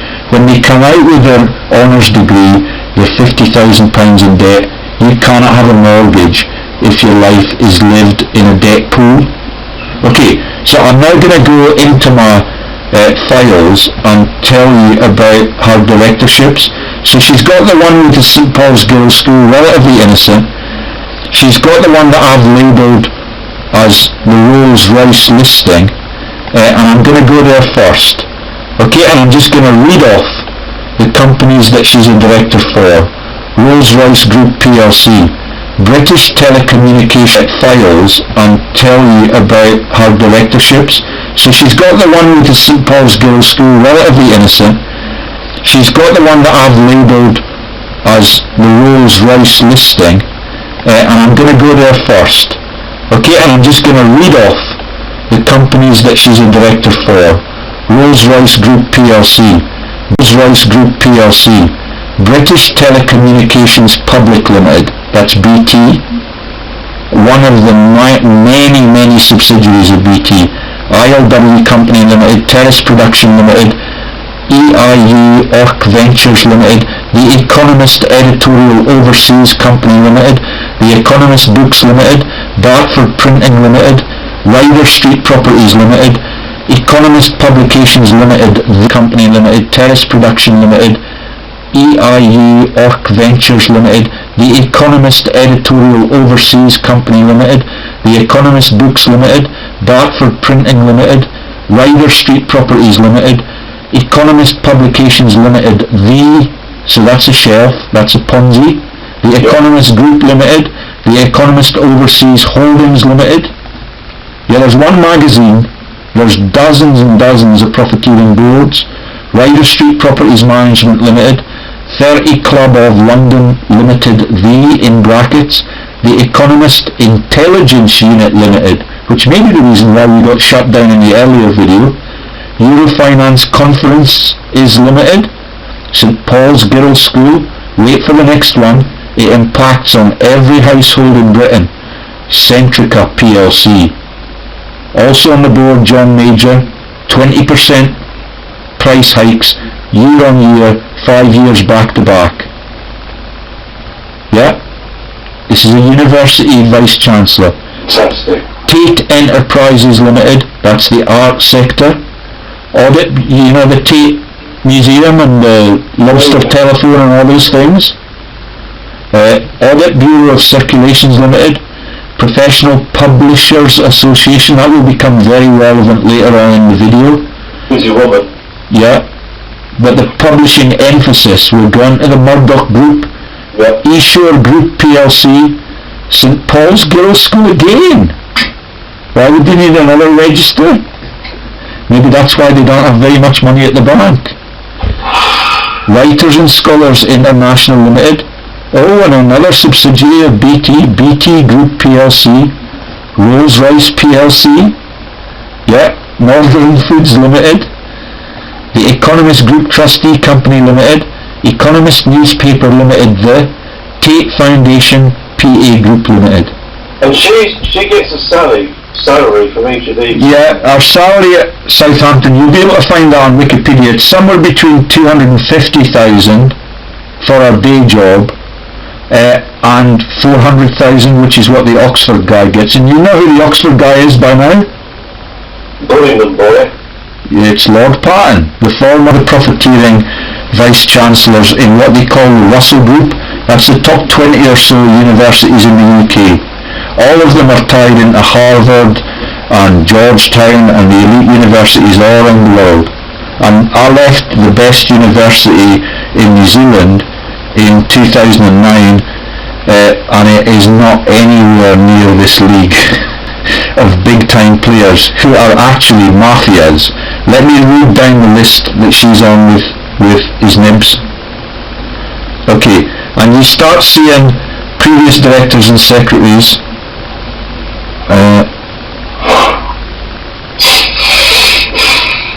I had highlighted this earlier. Oh, here we are.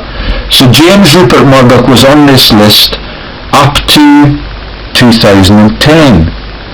Can you think of a reason why he might drop out in 2010 when the new government was elected and in the lead up to the Leveson inquiry? Can you think of the reasons that Rebecca Brooks has been in the news? Up to 2010, she was working for Rupert Murdoch, Mr. James Rupert Murdoch. He's got 65 companies on this list, and that is the resigned companies. So he crashes 65 of a total of the 76 companies that he's owned, and you've heard from Gordon and me what the implications of that is, that suddenly the money's out of the UK business directory and those corporate shelves, and somewhere into Panama or the Caymans or any of the land-bound tax havens in America, like Delaware or Florida or Monterey in Mexico. Yeah, it could be anywhere now. Yeah, but that's the famous Murdoch. And when you scan further down the listing, you find, and this sort of surprised me a bit, because I don't believe that this will be the celebrity, but there's a Mr. Paul Potts. Can you remember how Paul Potts came to fame? This is the, Yeah, the man who sang Nessun Dorma on the celebrity programme at 6 o'clock on a Saturday evening. I forget what you call it. Oh, I don't have a TV, George.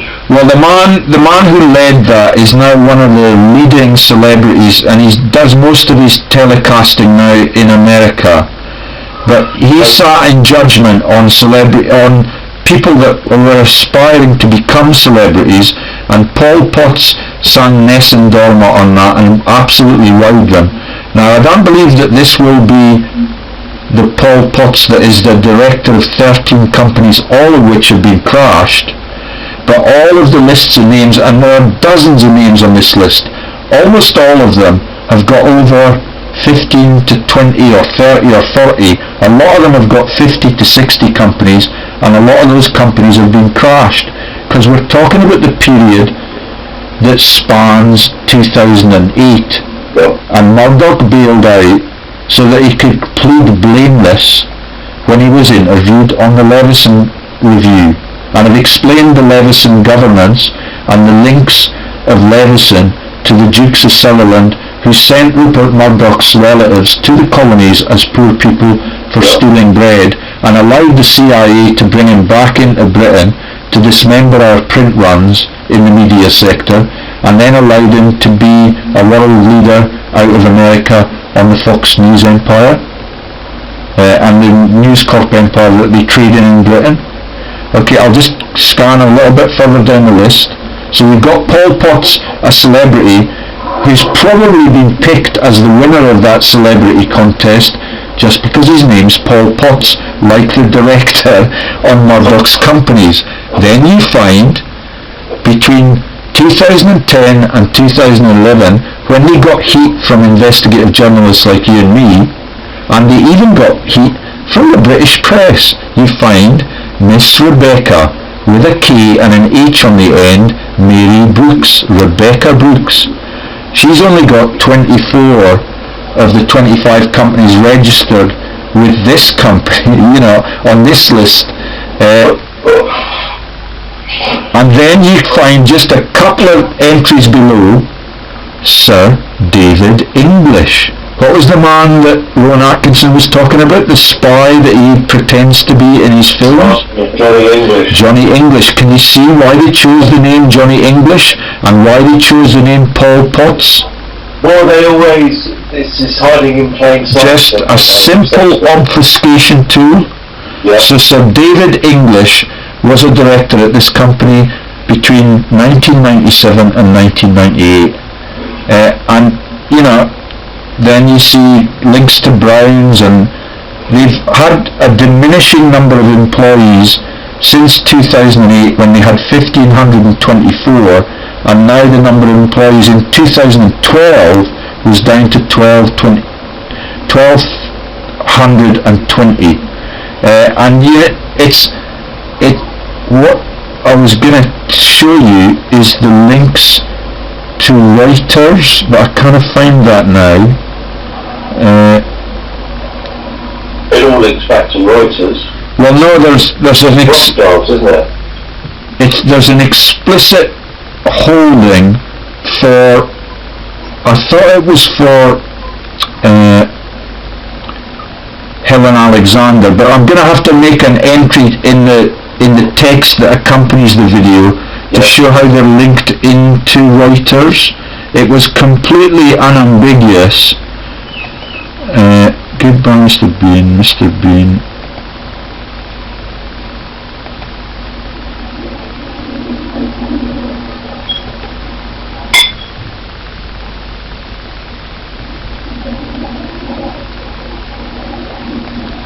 should have been, so what I did before was to open up Murdoch's listings, and I'll do that again now. So I'm going to click on Murdoch's name and try and find the listing, because it's very unusual to find Rupert, because he's in America. It's very unusual to find him on the British Business Directory now, and it's taken a long time to open, but here we go. No. It's not, oh yeah, it is going to open.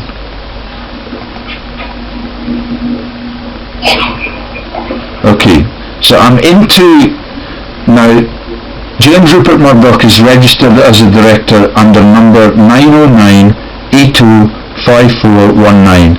His registered address, and it sounds really glamorous, 21st Century Fox, Inc., HQ 1211. Is that Freemasonic or is that Freemasonic? Avenue of New York 10036, United States. Okay? Let me read the list of companies that he's got. I mean, it will take me ages to do it, but do you want me to do that? NDS Group Limited, Sky Holdings Limited, B-Sky B Finance UK PLC, registered in the States in New York. B-Sky B Guarantee Investments Limited. And I believe the B on the front of that stands for, what does it stand for, John? British. B-Sky B?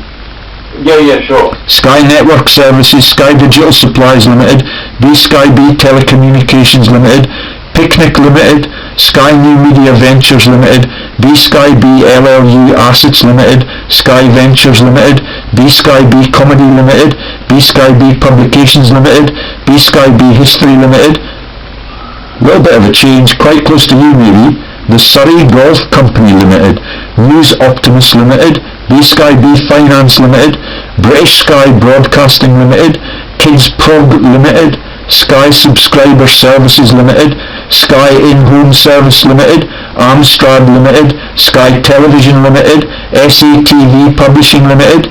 Then wait for this one, it's in mass sector, GlaxoSmithKline PLC. You remember I talked about my old boss at Welcome? Yeah. That's who took us over. He's now on the Forbes rich list. Rupert Murdoch's on the board. I didn't know that till today. British Sky Broadcasting Group PLC, Newsprinters Group Limited, News Group Newspapers Limited, News Corp Investments UK and Ireland, News Corp Holdings UK and Ireland, Newsprinters Assets Limited, Times Newspapers Limited, News Corp UK and Ireland Limited, Times Newspapers Holdings Limited, the Cricketer Publishing Group, the Cricketer Publishing Limited, PA Group Limited. Now I could have sworn that earlier this evening I had the link to writers, but I cannot find it now, and it may have been through Rebecca, but I think there it is. I will find it by tomorrow morning and we can add it to the text in these videos. But you understand the you know that the Rothschilds own, oh, maybe it's on his directors. Let's have a look.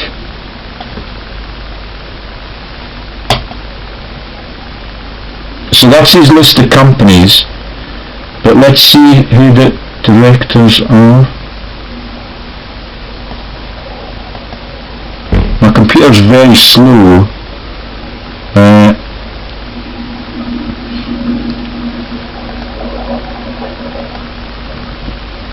Yeah, it's going to take an age. Do you want to stop there?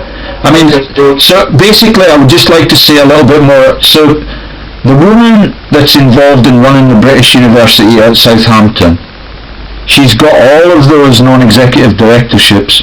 She's got links into Murdoch's empire.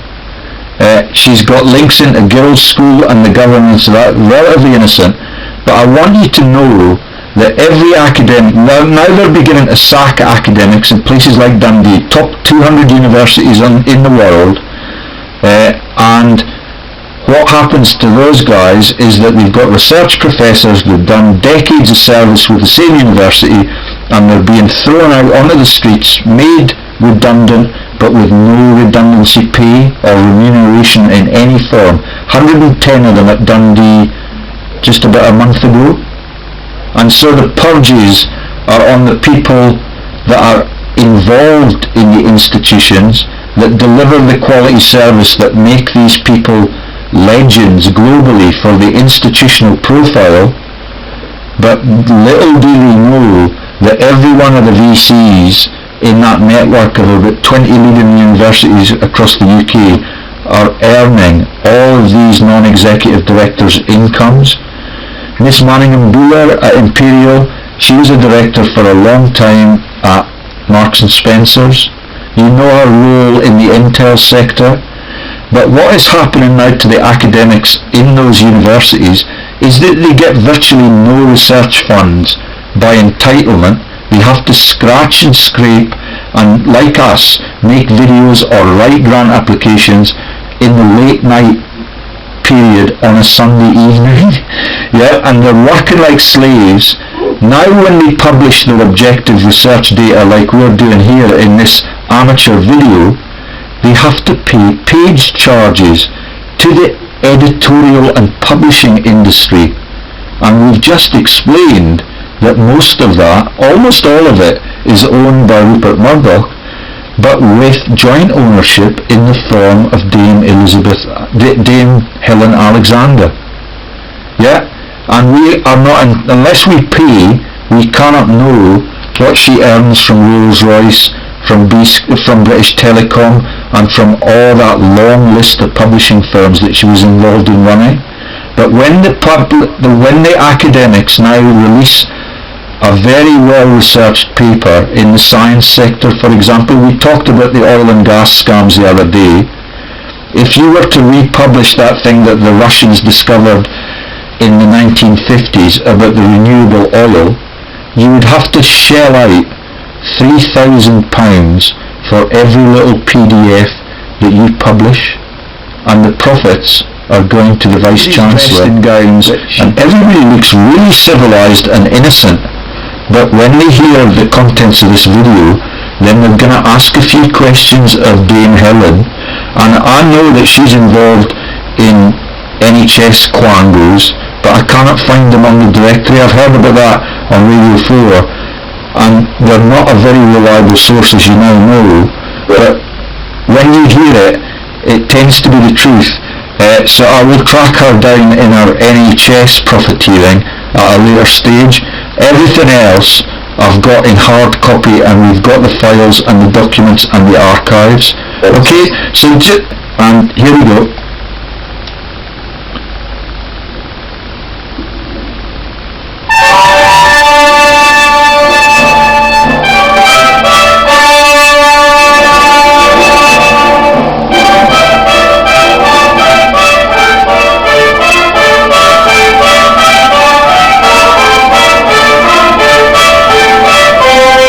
So the title for the YouTube video is Installation of the Chancellor Dame Helen Alexander, DBE, University of Southampton.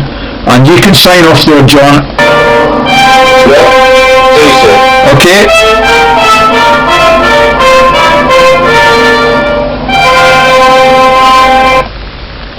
Relatively rare occasion for the university community. Only our 7th Chancellor in our 60-year history. Our researchers are helping to provide energy security for the future. Our scientists are discovering new species of marine life in uncharted waters. Fascination for the countryside and its different landscapes we've had since childhood.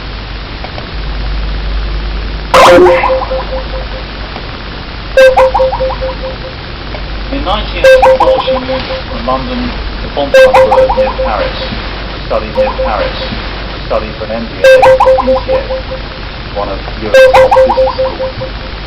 After her MBA, Helen turned to The Economist, where she would stay for the next 3 years, including the last 11 as chief executive. In her time as CEO, Helen expanded and internationalized The Economist from its flagship magazine to a broader empire. And all of the Ponzi shells. Almost doubling the circulation of The Economist magazine to 1.4 million, along with setting up offices across America and Asia. In 2003, she became a trustee of the... She says... So, a billionaire, and I don't know whether or not she's allowed to declare her income, but knowing what we know about Rebecca Brooks and Rupert Murdoch, I doubt that very much tax is paid.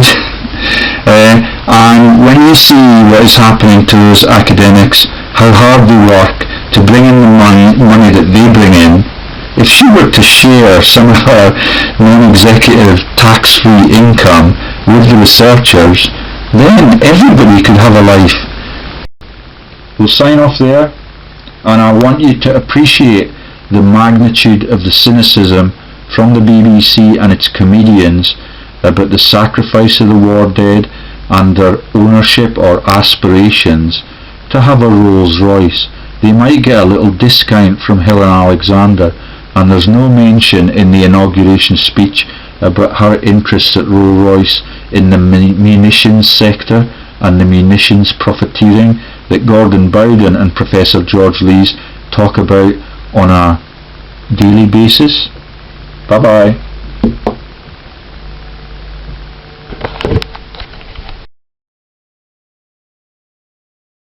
Fortunes are being accumulated in the UK on a scale we haven't seen for 100 years. We've been told that the way the super rich create wealth makes all of us, well, a bit better off. But does it? This time around, they've used new and different financial techniques to enrich themselves.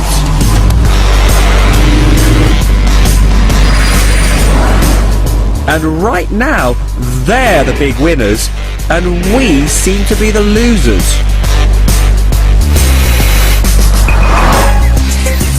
I'm going to tell you how the new super rich are making their fortunes and why we're picking up the bill in a global greed game.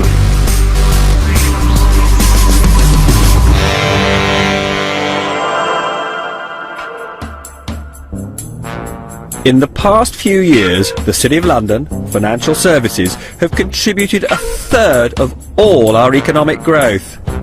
London is the capital of capital. London, for the international community, is a beautiful city. A lot of people are living in London that they might find interesting to meet. It's got the restaurants, it's got the clubs, it's got the bars, it's got the decent hotels, it's got the nice houses. It's safe, it's secure. There's a lot going for it. More than 50 billionaires call Britain home. Not since the 19th century have there been such opportunities for so many to make quite so much money. At least 30,000 Brits now earn more than £500,000 a year. In 2006, 4,200 city executives took a bonus of £1 million or more. And among hedge funds alone, 150 people have been earning more than £20 million a year. The only other period we have seen similar accumulation was during the Industrial Revolution in the Victorian age, when the whole raft of Victorian industrialists made massive fortunes very quickly. But even that was over a period of 40 or 50 years. This has been in the last 10 years.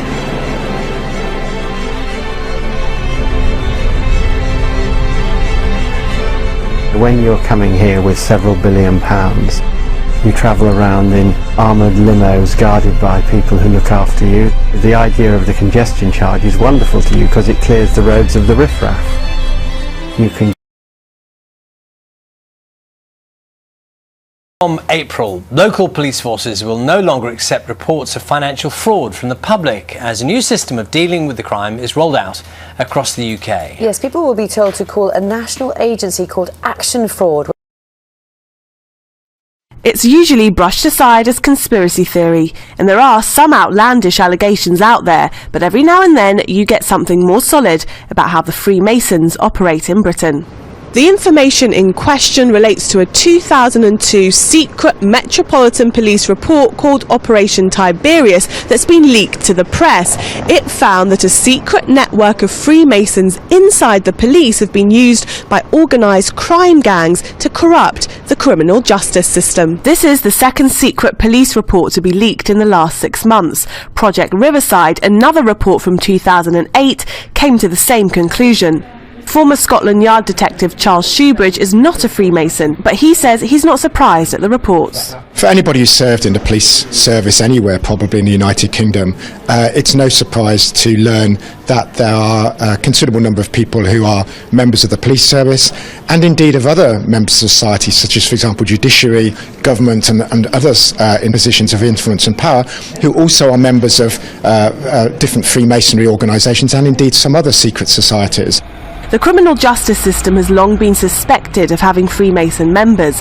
In 1998, there was enough concern for then Home Secretary Jack Straw to order all police officers and judges to declare their membership.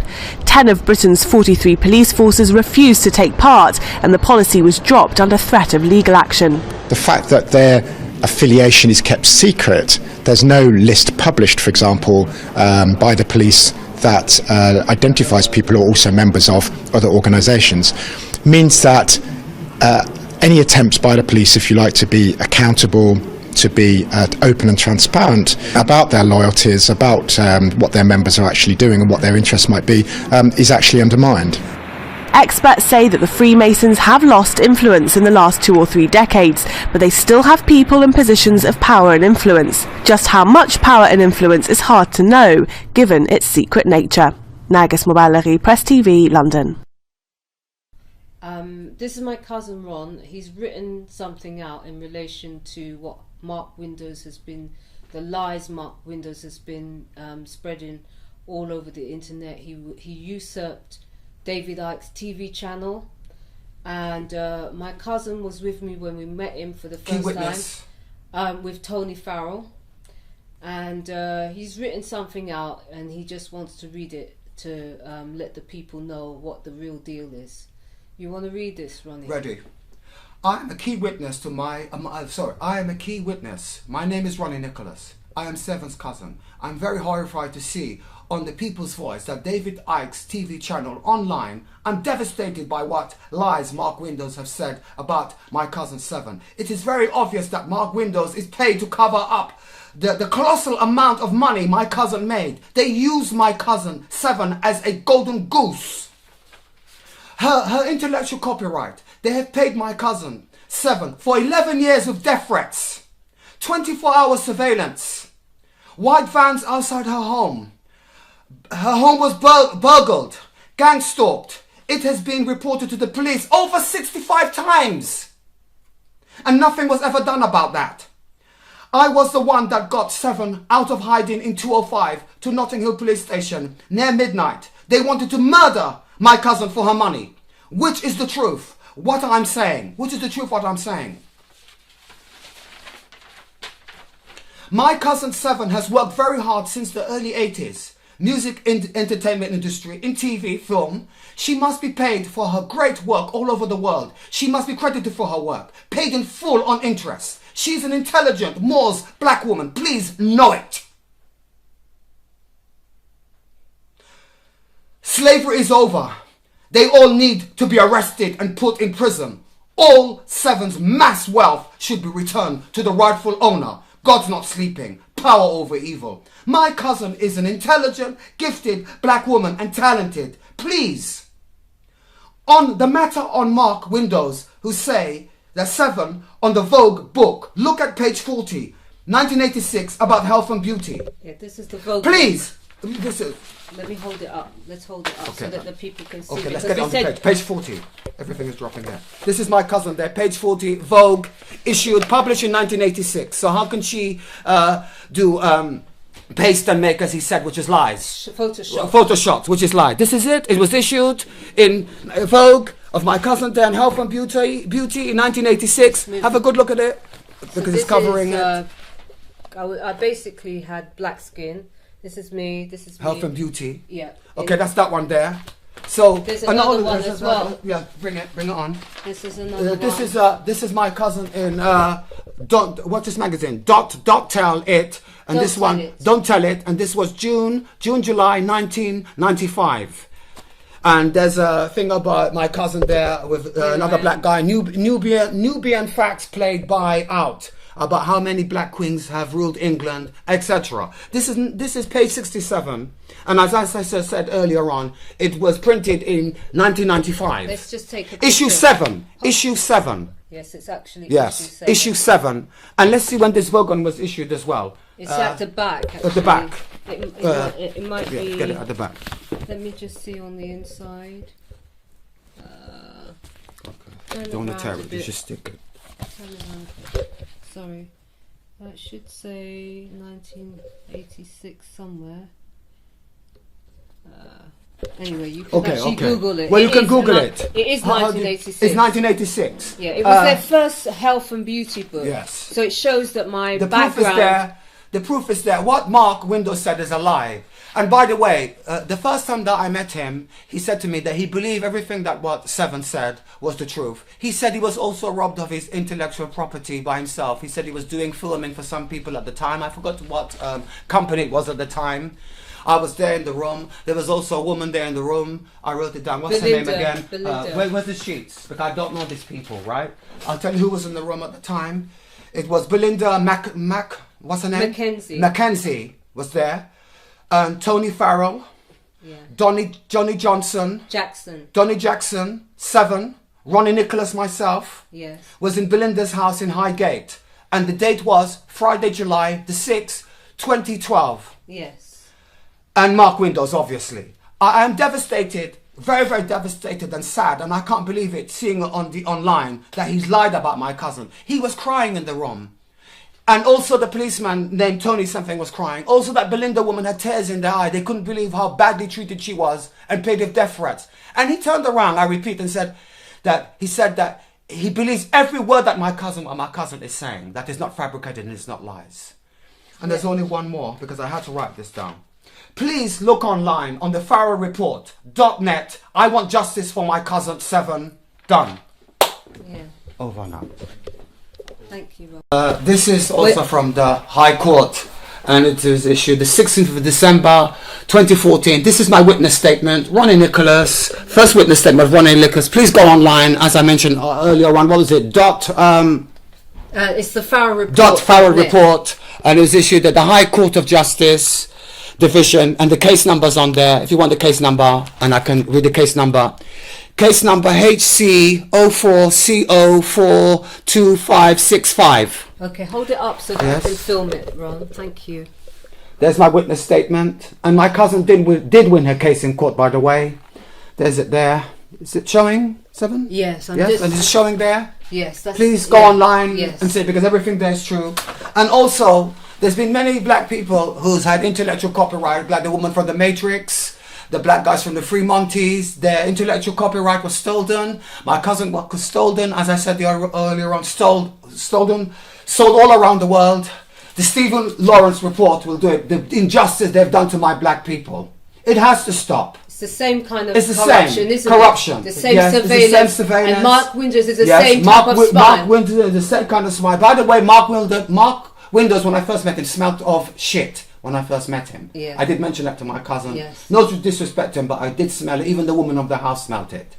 So this is what's happening with our black people. Enough's enough. God bless the late Stephen Lawrence that he had to die for this cause. You know, with the injustice of 21 years of injustice going on with black people. Enough's enough. It has to stop. And this is what's going on here right now. This was issued, this is the Daily Mail. This was Friday, March the 7th, 2014. Lies, spies, cover-ups, corruption, sickening extent of Stephen's betrayal by the police is exposed. And it's exactly what they've done. And to exactly me. what they've done to my cousin Seven. Over and out. And is this what Mark Windows is getting paid to do? Well, it's obviously that he's paid.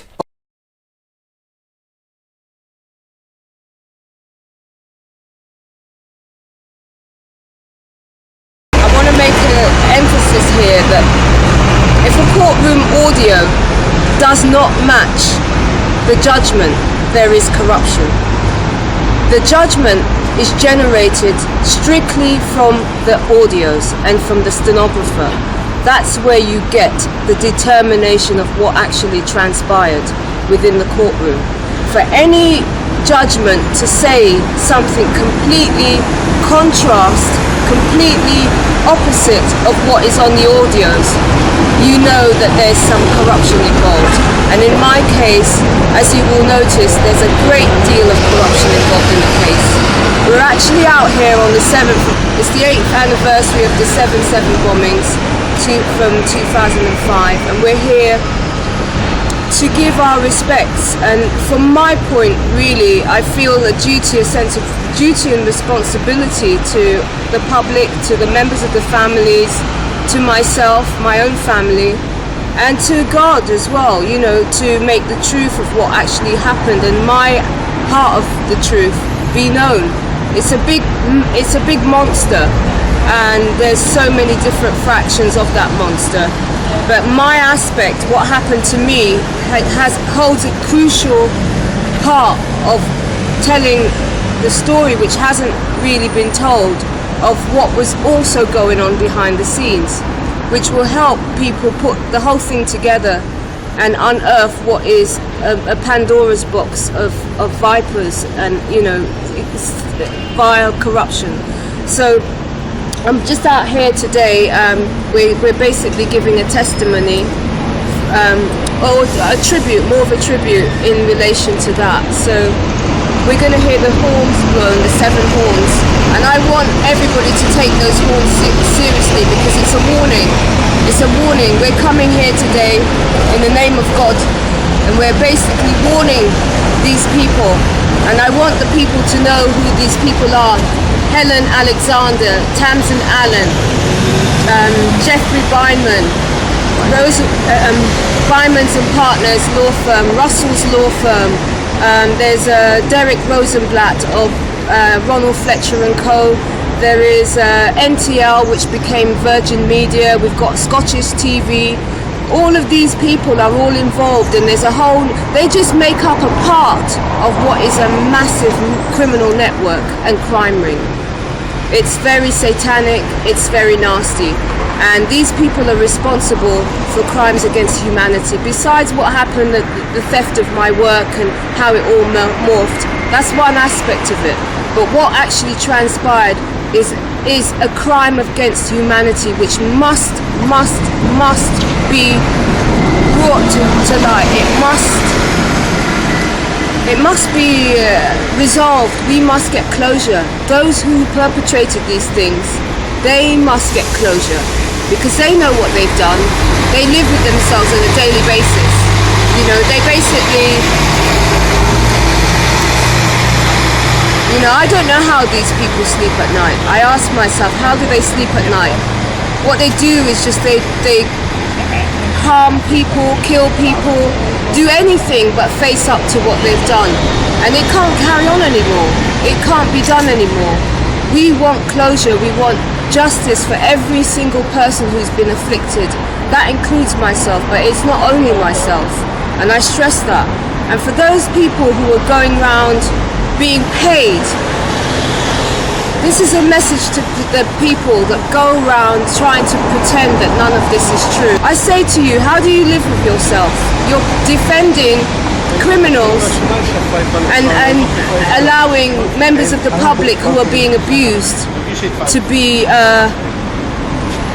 lied about, and actually the crimes against us to be covered up. How do you live with yourself? You don't silence the truth, you only make it louder. And so I ask every member of the public that's watching this, please, if you know something about any of this, if you yourself have a portion of this story, bring it out to the surface. Let people know what happened. That's what we ask of you. This place is corrupt. It needs to come down. Every single person, judge, whoever they call them, these self-appointed judges, they need to be removed from this place. And I don't say that lightly. So I want to see that the horns are blown, the trumpets, the 7 trumpets, and I'm here to make sure that the 7 trumpets are blown outside of this place, because we want to bring to light what is going on in these corrupt institutions. Thank you. Okay. Right.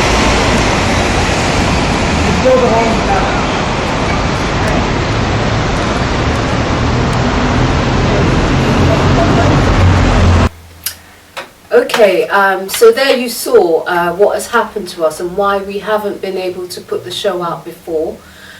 But bear with us. Please help to get this show out viral. Let people know what's going on.